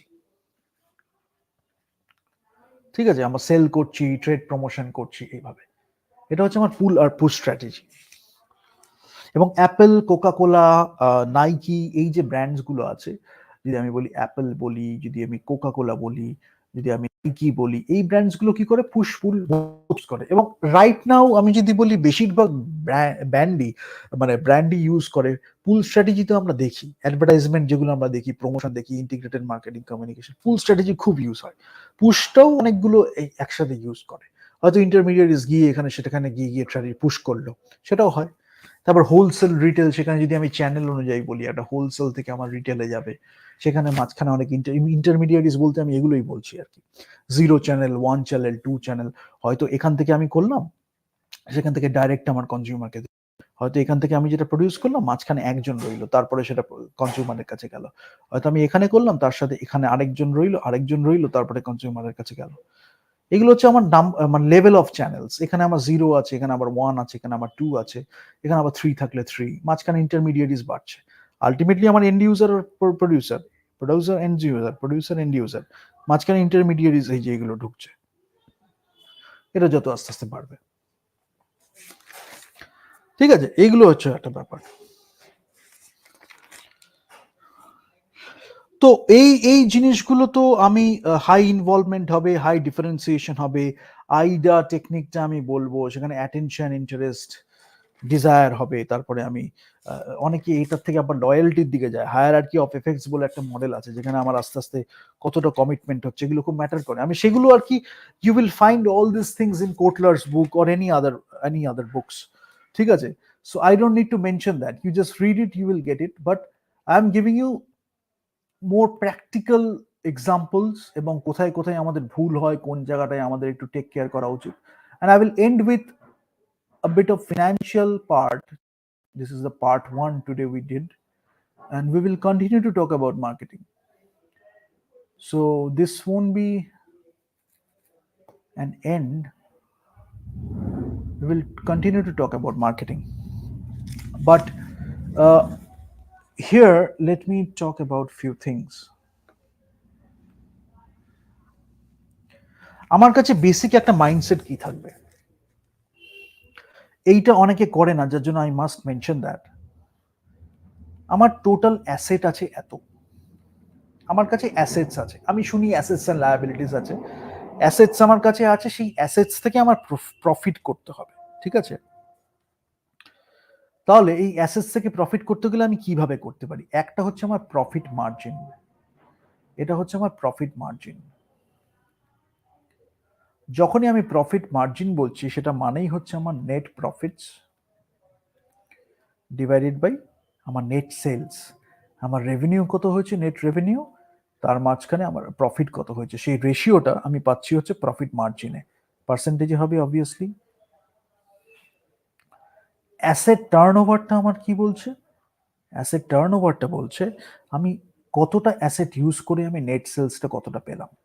আমার টোটাল অ্যাসেটস আমি ইউজ করছি, I am utilising my assets and I am getting some net sales. What is the ratio of that? That is my asset turnover. এই দুটো নিয়ে আমার এখানে আসছে কি, একটা আসছে আমার রিটার্ন অন অ্যাসেটস। আমি এটাকে ভেঙে ভেঙে দেখাবো কিভাবে আসছে। রিটার্ন অন অ্যাসেটস মানে হচ্ছে আমি প্রফিটস কতটা করতে পারলাম, নেট প্রফিটস টোটাল অ্যাসেটসকে ইউটিলাইজ করে, ইনটু একটা ব্যাপার হয় ফিনান্সিয়াল লেভারেজ। আমি লাস্ট দিন বলেছিলাম যে আমার অ্যাসেটস অ্যান্ড লায়াবিলিটিস রয়েছে বা ডেট রয়েছে, ঠিক আছে? এবার যখনই আমার ডেটটাকে আমি ইউজ করতে পারবো, সেখানে আমার লেভারেজটা কাউন্ট হয়। তাহলে এইটার মানটা হচ্ছে, এইটার মানে এটা হচ্ছে টোটাল অ্যাসেটসটা কত আছে ওপরে, আর নেট ওয়ার্থ কত আছে। মানে নেট ওয়ার্থ যখন আমি বলছি, সেটাকে যদি আমি ক্যাপিটাল স্ট্রাকচার হিসাবে দেখি, তাহলে আমি বুঝতে পারবো যে অ্যাসেটস অ্যান্ড লায়াবিলিটিস মিলেই আমার এটা হচ্ছে। তার সাথে আরো কিছু থাকে, সেটা আগের দিন আমি বলেছি। বাট আমি লেভারেজ যখন বলছি, আমি ইকুইটি অ্যান্ড ডেট নিয়েই বলছি। সেখানে আমার টোটাল অ্যাসেটস কতটা আছে, সেটা নেটওয়ার্থের কতটা পার্সেন্টেজ, সেটা হচ্ছে আমার ফাইন্যান্সিয়াল এটা। সেটা যদি আমি করি, তাহলে রেট অফ রিটার্ন একটা হয়, এটাকে বলা হয় রেট অফ রিটার্ন, ঠিক আছে? রেট অফ রিটার্ন যখন হয় অন নেট ওয়ার্থ, সেটাকে আমি কি বলি, আমি নেট প্রফিটস কতটা কামাতে পারলাম ওভার মাই নেট ওয়ার্থ, ঠিক আছে? এবার একটু দেখি কিভাবে এটা এলো। এলো হচ্ছে নেট সেলস আমি দিলাম, ঠিক আছে, ডিভাইডেড বাই টোটাল অ্যাসেটস আমি পেলাম, ইনটু আমি নেট প্রফিটস করলাম। আচ্ছা, এটা কি এলো আমি সব বলছি আস্তে আস্তে। Net sales divided by total assets, এটা হচ্ছে আমার টার্নওভার, অ্যাসেটস টার্নওভার, ঠিক আছে? তাহলে ফার্স্ট এরটা আমি করলাম আমার asset turnover, divided by into আমি করলাম net profits divided by net sales, which is my profit margin. Net sales কেটে গেল, আমার কি রইল, net profits divided by total assets. এটা হচ্ছে net profits divided by total assets.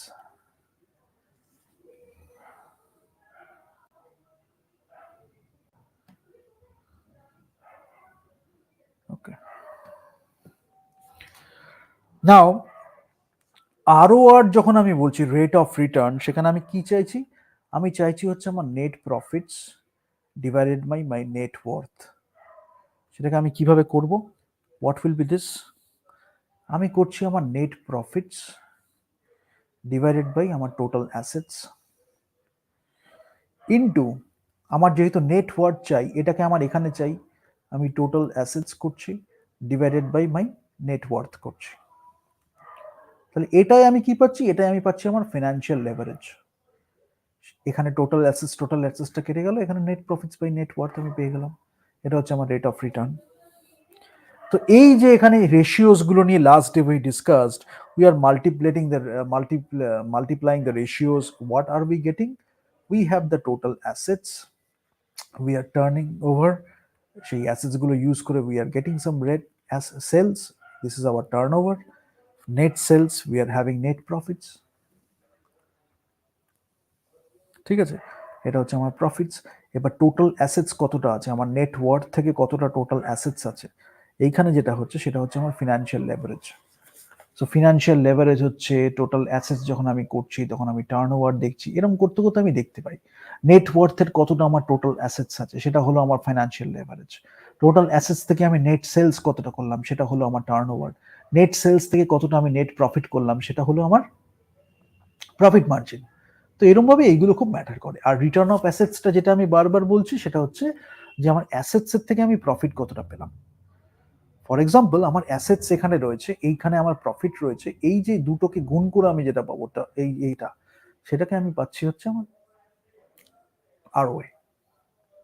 সেটাকেই আমি এখানে বললাম যে টার্নওভার আর আমার প্রফিট মার্জিনটাকে যখন আমি মাল্টিপ্লাই করলাম তখন আমি আরওএ পেয়ে যাচ্ছি। এই আরও এর সাথে আমি ফিনান্সিয়াল লেভারেজটাকে যখন মাল্টিপ্লাই করছি তখন আমি পেয়ে যাচ্ছি আমার রেট অফ রিটার্ন। সেটাকেই বিভিন্নভাবে আমি বললাম। ঠিক আছে, আরেকটা জিনিস জাস্ট ছোট্ট করে বলে দিই, since I am doing it. Marketing তো আমি করলাম, এবার মার্কেটিং এর ক্ষেত্রে when I talk about the financial aspects, you need to understand the voice of the customer, your voice of the customer and offering. CMO লেভেলে যদি আমি বলি, সিএমও লেভেলে আমার কি কি লাগে, একটা হচ্ছে আমার voice of the customer. I am listening to my customers and I am listening to my customers and I am getting the voice of the customer, and then how I am providing my services, to my customers, সেটা খুব matter করে। তো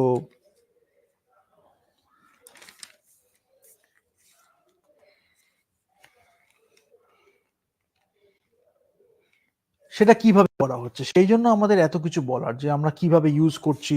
আমার brand equity বললাম, brand awareness বললাম, brand image বলেছি, আমি customer লয়্যালটির দিকে আমরা যাচ্ছি। বাট আরেকটা জিনিস হচ্ছে 4 C's, যখন আমরা বলি তখন 4 C's যদি কেউ বলে তখন সেখানে আমরা বলছি কাস্টমার সলিউশন, একটা হচ্ছে কাস্টমার সলিউশন, আরেকটা হচ্ছে কাস্টমার কস্ট আমি দেখছি, এটা সলিউশন। কাস্টমার কস্ট, একটা হচ্ছে কনভিনিয়েন্স, কতটা সুযোগ সুবিধা রয়েছে, আর এটা হচ্ছে কমিউনিকেশন। তো যদি আমার কমিউনিকেশনটাই শুধু থেকে যায়, এগুলো যদি আমরা না দেখি তখন সেখানে একটা প্রবলেম, তখন সেটাও আছে।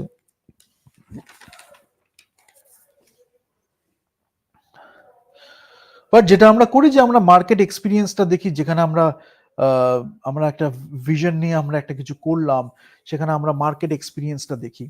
তো যে জিনিসগুলো আমরা করি সেটা হচ্ছে অ্যানালাইজ করি আমরা মার্কেট অপরচুনিটিস,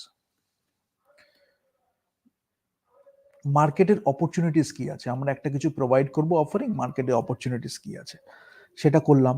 তারপর আমরা রিসার্চ করলাম কি, এবং সিলেক্ট করলাম এসটিপি করে টার্গেট আমার মার্কেট কি আছে, সেখান থেকে আমি টার্গেট মার্কেট পেলাম একটা।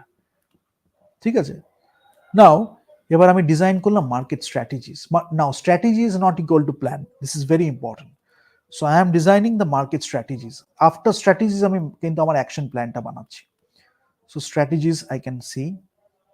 Then after that, I'm planning my marketing programs. Now I'm designing my market strategies and I'm planning my market programs. কিভাবে আমি এটাকে অ্যাকচুয়ালি অ্যাচিভ করব, because this is like a smart goal, specific হবে, measurable হবে, আমার achievable হবে। তো সেটা খুব ইম্পর্টেন্ট, টাইম বাউন্ড হবে, রিয়েলিস্টিক হবে। তো সেটা করলে আমি মার্কেটিং প্রোগ্রামসগুলো করতে পারবো। তারপরে আমি অর্গানাইজিং করলাম, ইমপ্লিমেন্টিং করলাম, এবং কন্ট্রোলিং দ্য মার্কেট এফার্ট। এইটা নিয়ে আমি একটু কথা বলবো, যে আমি তো স্ট্র্যাটেজি করলাম, I am creating a lot of action plans, I am looking at the market plan and everything, but how do I control? কোন মেট্রিকটা আমি দেখে বুঝতে পারবো whether I am doing it right or not? Let me talk about that for a moment. But আমি কি করছি, identify করছি potential, আমি দেখছি আমার লং টার্ম অপরচুনিটিস কি আছে, সেখান থেকে আমি দেখছি যে আমার মার্কেটিং প্ল্যানে কি কি থাকবে, আমি স্ট্র্যাটেজি কি কি থাকবে, তারপরে প্ল্যানে কি কি থাকবে, সেগুলো নিয়ে আমি একটার মতো করে করব। বাট যখন আমি স্ট্র্যাটেজিক কন্ট্রোলটা করছি, একটা স্ট্র্যাটেজিক কন্ট্রোল যখন আমি করছি, স্ট্র্যাটেজিক কন্ট্রোল যখন আমি করছি, তখন আমি কি দেখছি, একটা হচ্ছে আমার কাস্টমার ফিলোসফি, একটা হচ্ছে আমার, আচ্ছা এটা আমি বলে দিচ্ছি, since it is having some problem, আমি এটাকে চট করে একটু এমনি বলে দিই, because I won't be wasting time here. এইটাকে দেখেই আমি বলছি, ঠিক আছে।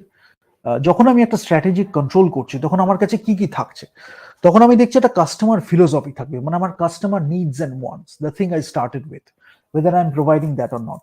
আরেকটা থাকবে আমার ইন্টিগ্রেটেড একটা মার্কেটিং অর্গানাইজেশন, মানে যেটা হচ্ছে আমি আগের দিন, till now whatever I have discussed, I have talked about POM, productions and operations management, I have talked about, this your finance aspects, I have talked about the HRM aspects, I have talked about the creativity. So how marketing is an integral part of the entire business scenario. Creativity বলছি, সেখানেও marketing আছে, ক্রিয়েটিভিটির মধ্যে একটা marketing আছে, আবার business wise একটা marketing আছে, সবকিছু মিলে এত সুন্দর একটা হোলিস্টিক মার্কেটিং আমরা করছি যে everything is taken care of. So how integral the marketing processes. তারপরে আমরা বলছি অ্যাডিকুয়েট মার্কেটিং ইনফরমেশন আছে, একটা টাইমলি অ্যাপ্রোপ্রিয়েট একটা মার্কেটিং রিসার্চ আমি পাচ্ছি, based on which I will take my decisions, right? I will form my strategies, I will take my decisions based on this. Strategic orientation, মানে আমার developing formal marketing plans and strategies, strategy বানাচ্ছি, plan বানাচ্ছি, এবং strategic একটা orientation আমি পাচ্ছি। Orientation মানে হচ্ছে যে একটা strategic direction, I just mention strategic direction, যে আমি এখানে আমি একটা দেখতে পাচ্ছি মার্কেটিং পোটেনশিয়াল আছে, আইডেন্টিফাই করছি পোটেনশিয়াল লং টার্ম অপরচুনিটিস রয়েছে। Now how do I cater to the market? I need to have some strategy, maybe segmentation, targeting, positioning করলাম, I'm choosing my marketing programs, the plans. Before that I am designing my strategy, then I am looking for something, strategic একটা orientation পেলাম। তারপরে আমি একটা operational efficiency দেখবো, when I am actually doing, implementing this thing, how can I look at the metrics, how can I look at the resource allocation, whether it's done effectively or flexibly or not. So I can do a cost benefit analysis, I can look at a lot of other metrics, resource allocation, how efficiently, how effectively, how flexibly I am actually marketing, using marketing resources, আমি মানে market রিসোর্সটাকে আমি use করতে পারছি, ঠিক আছে। তো normally যখন আমরা অপারেশনাল এফিসিয়েন্সি বলি, এটা হচ্ছে মার্কেটিং এর এফেক্টিভনেস রিভিউ বলে এটাকে, how effective the marketing is. Customer philosophy, integrated marketing organisation, adequate marketing of information, strategic orientation and operational efficiency, এই কটা। এরপরে আমরা ডিমান্ড ফোরকাস্টিং করবো, you will see the statistics, you will see the quantitative data, but we can do a marketing audit also. সেখানে আমি কি দেখবো, task আর ব্রড এনভায়রনমেন্ট, আমি পেস্টাল অ্যানালিসিস করছি, ব্রড এনভায়রনমেন্ট দেখছি, টাস্ক এনভায়রনমেন্ট দেখছি। টাস্ক এনভায়রনমেন্টের মধ্যে আমার সাপ্লায়ার্স পড়বে, সাপ্লায়ার্স আমার মেটেরিয়াল সাপ্লায়ার্স হতে পারে, আমার সার্ভিস সাপ্লায়ার্স হতে পারে, কোম্পানি পড়ছে, ডিস্ট্রিবিউটর পড়ছে, ডিলার পড়ছে, টার্গেট কাস্টমার্স পড়ছে। ব্রড এনভায়রনমেন্টে আমার ডেমোগ্রাফিক, ইকোনমিক পড়ছে environment, natural, technological, political, legal, socio cultural, যেটা আমি বললাম সেগুলো আমার ব্রড এনভায়রনমেন্টের মধ্যে পড়ছে, ঠিক আছে।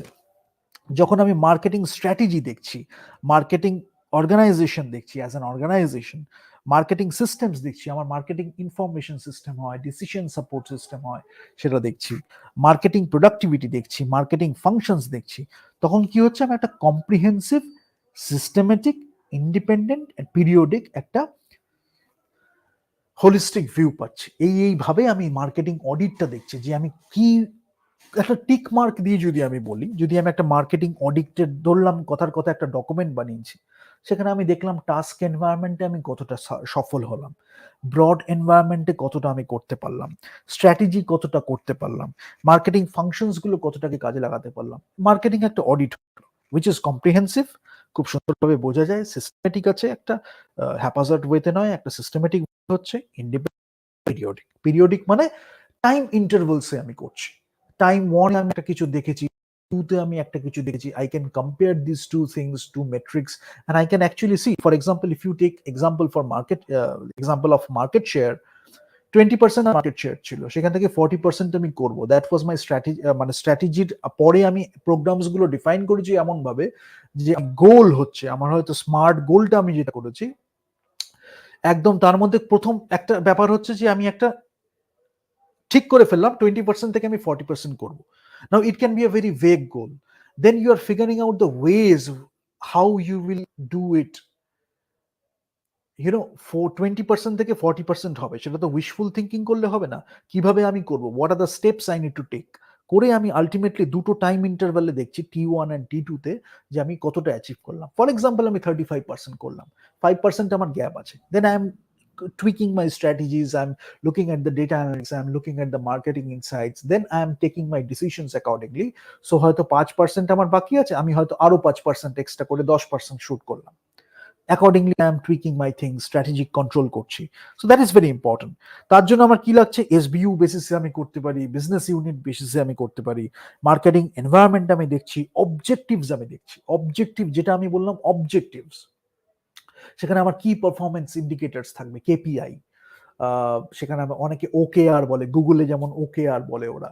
তো মার্কেটিং অবজেক্টিভস থাকবে, ঠিক আছে, সেই অনুযায়ী আমি স্ট্র্যাটেজিস ডেভেলপ করব, তারপরে আমার অ্যাকশন প্ল্যানস গুলো ডেভেলপ হচ্ছে। তো এক একটা করে অনেকে এক সময় ইন্টারচেঞ্জেবলি টার্মসটা ইউজ করে, but those are not similar. That is very important. কোনটা কোনটার পরে আসছে, ভিশনটা যদি না থাকে তাহলে আমি অবজেক্টিভটাই করবো কি করে।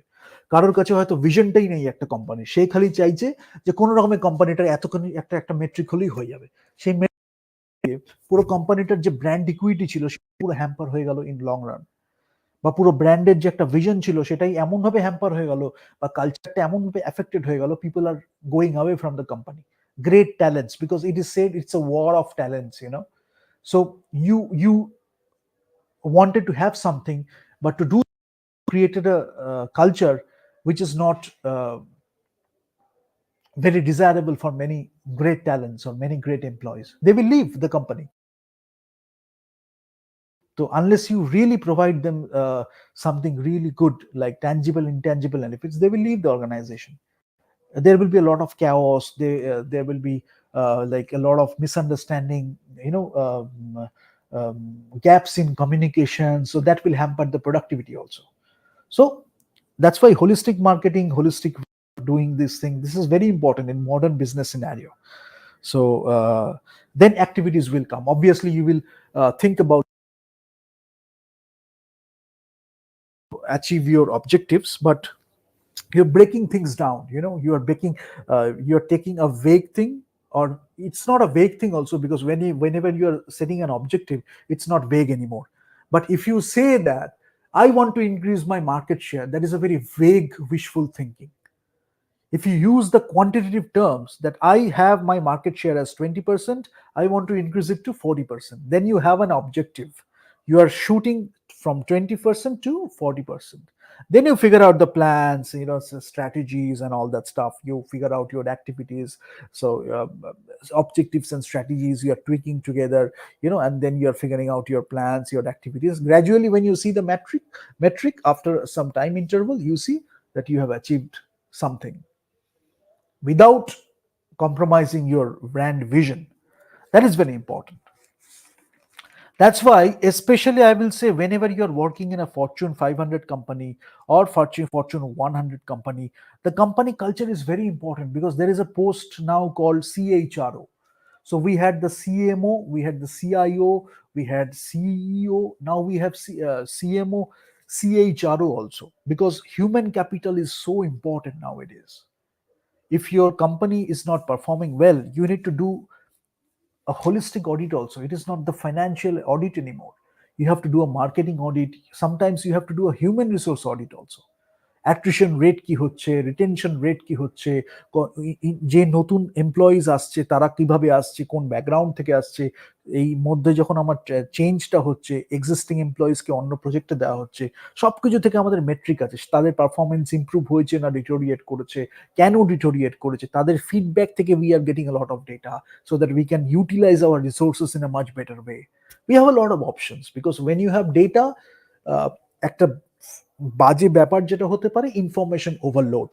That's why if you have a vision, if you have the strategic orientation, then you know how to use that data to suit your purpose. That is very important. ঠিক আছে, so I will end it here, but before that I will just say competition যখন আমরা বলি তখন একটা হয় হচ্ছে brand competition. For example মার্সিডিজের সাথে টয়োটা একটা ব্র্যান্ড কম্পিটিশন, অ্যাপেলের সাথে স্যামসাং একটা ব্র্যান্ড কম্পিটিশন। ইন্ডাস্ট্রি কম্পিটিশন হয় যখন আমি ভোলক্সওয়াগনের সাথে এনি আদার কার ম্যানুফ্যাকচারার করছি, বা অ্যাপেলের সাথে এনি আদার ফোন ম্যানুফ্যাকচারার করছি, স্মার্টফোন ম্যানুফ্যাকচারার, তাহলে হচ্ছে ইন্ডাস্ট্রির সাথে একটা কম্পিটিশন হচ্ছে। আরেকটা কম্পিটিশন হয় ফর্ম কম্পিটিশন, মানে phone itself is a form, smartphone, car itself is a form. So আমি যদি ভলক্সওয়াগনের সাথে ভেহিকলস এর কথা বলি, সেটা মোটরসাইকেলস হতে পারে, সাইকেলস হতে পারে, ট্রাকস হতে পারে, মানে আমার রেঞ্জটা একটু বেড়ে গেল, সেটা হচ্ছে আমার form competition.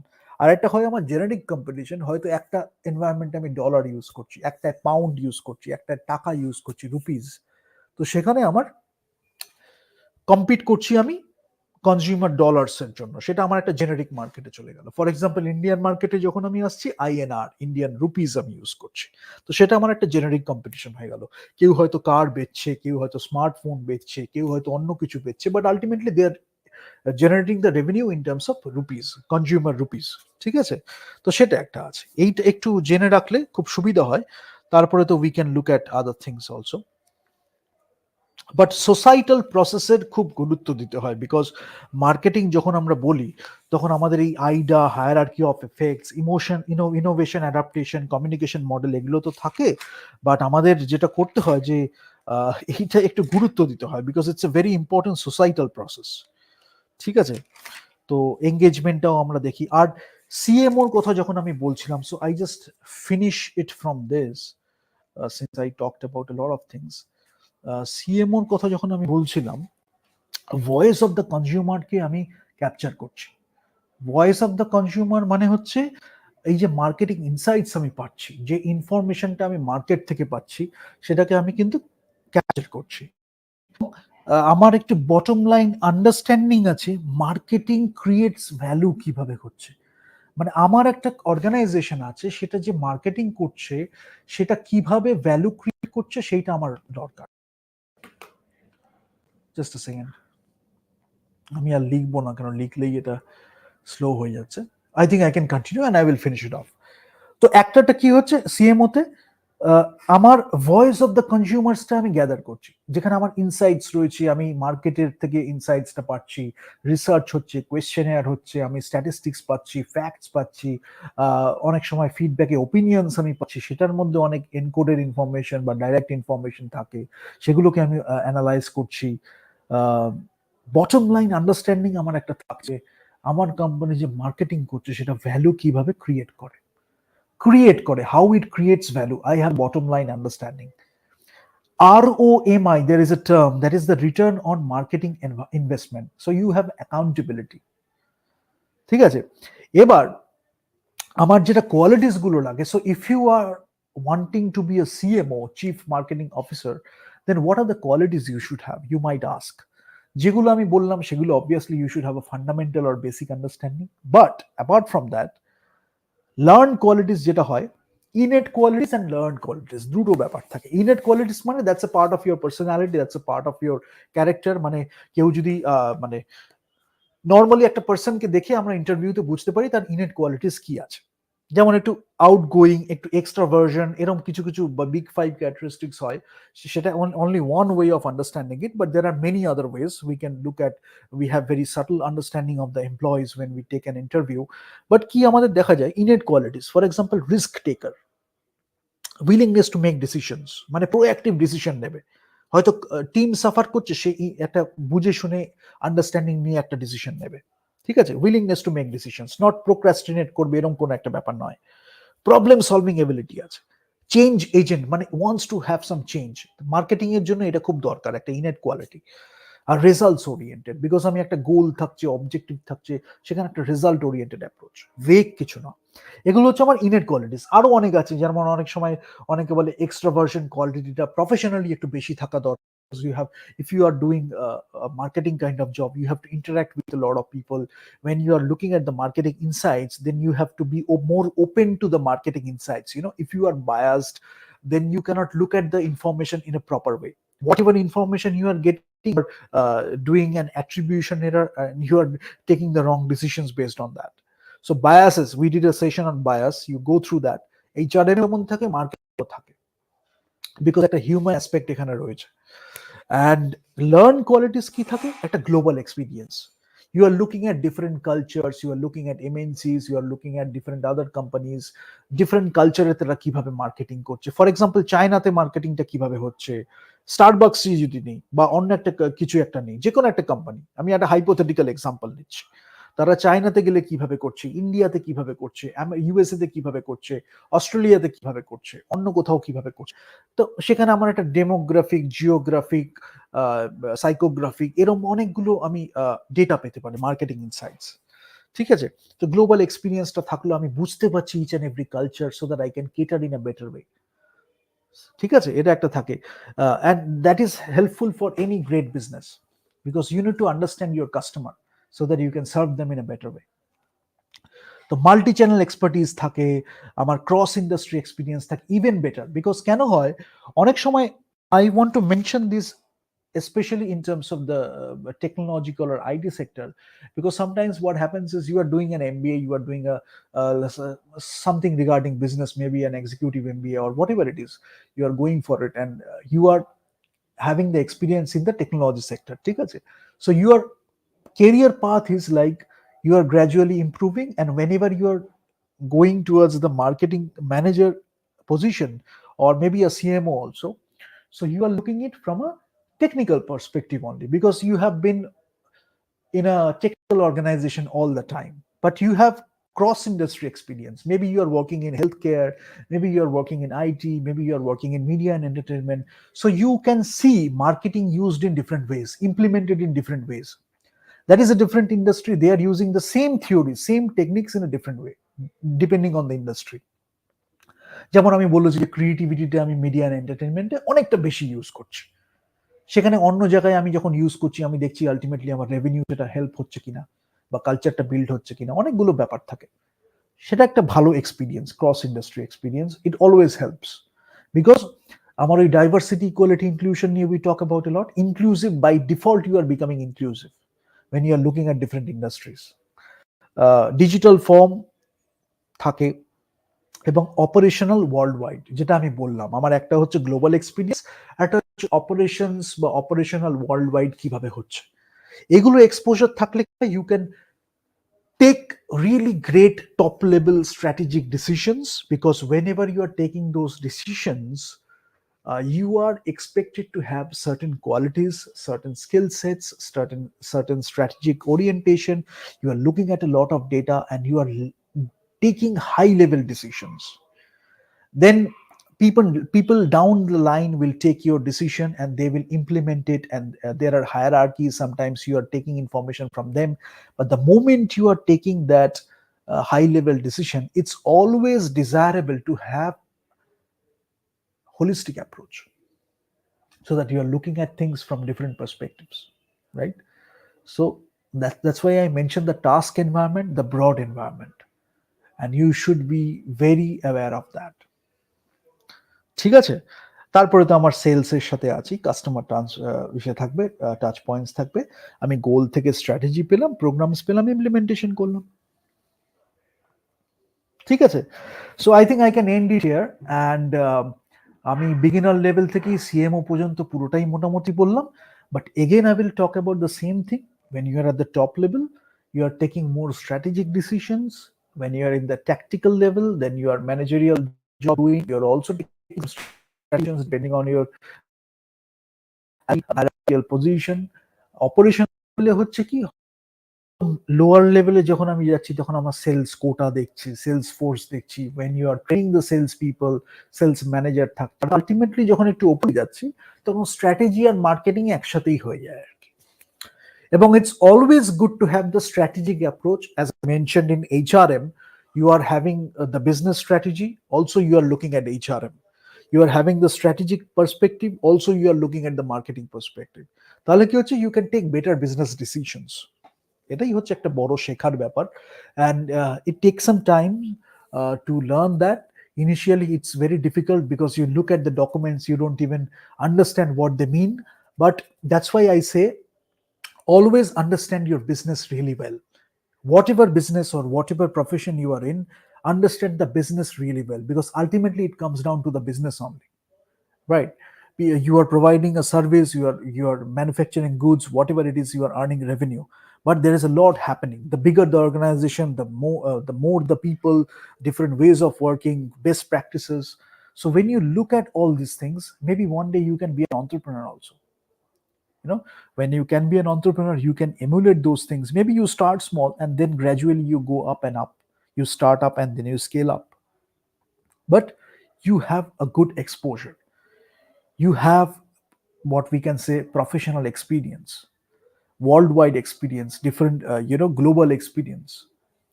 So you can look at data and make sense of data, can take strategic decisions. Accordingly, you build your company. In media and entertainment, the need is very high right now in India, because if you understand marketing, the depth of marketing, the essence of marketing, the thing it is supposed to do, then you can provide better service, you can manufacture better goods in terms of cinema, but or advertising sector, media and entertainment, maybe in news also. You can offer great services and people will be benefiting from that. So it always helps to have a societal approach, because ultimately it comes down to that only.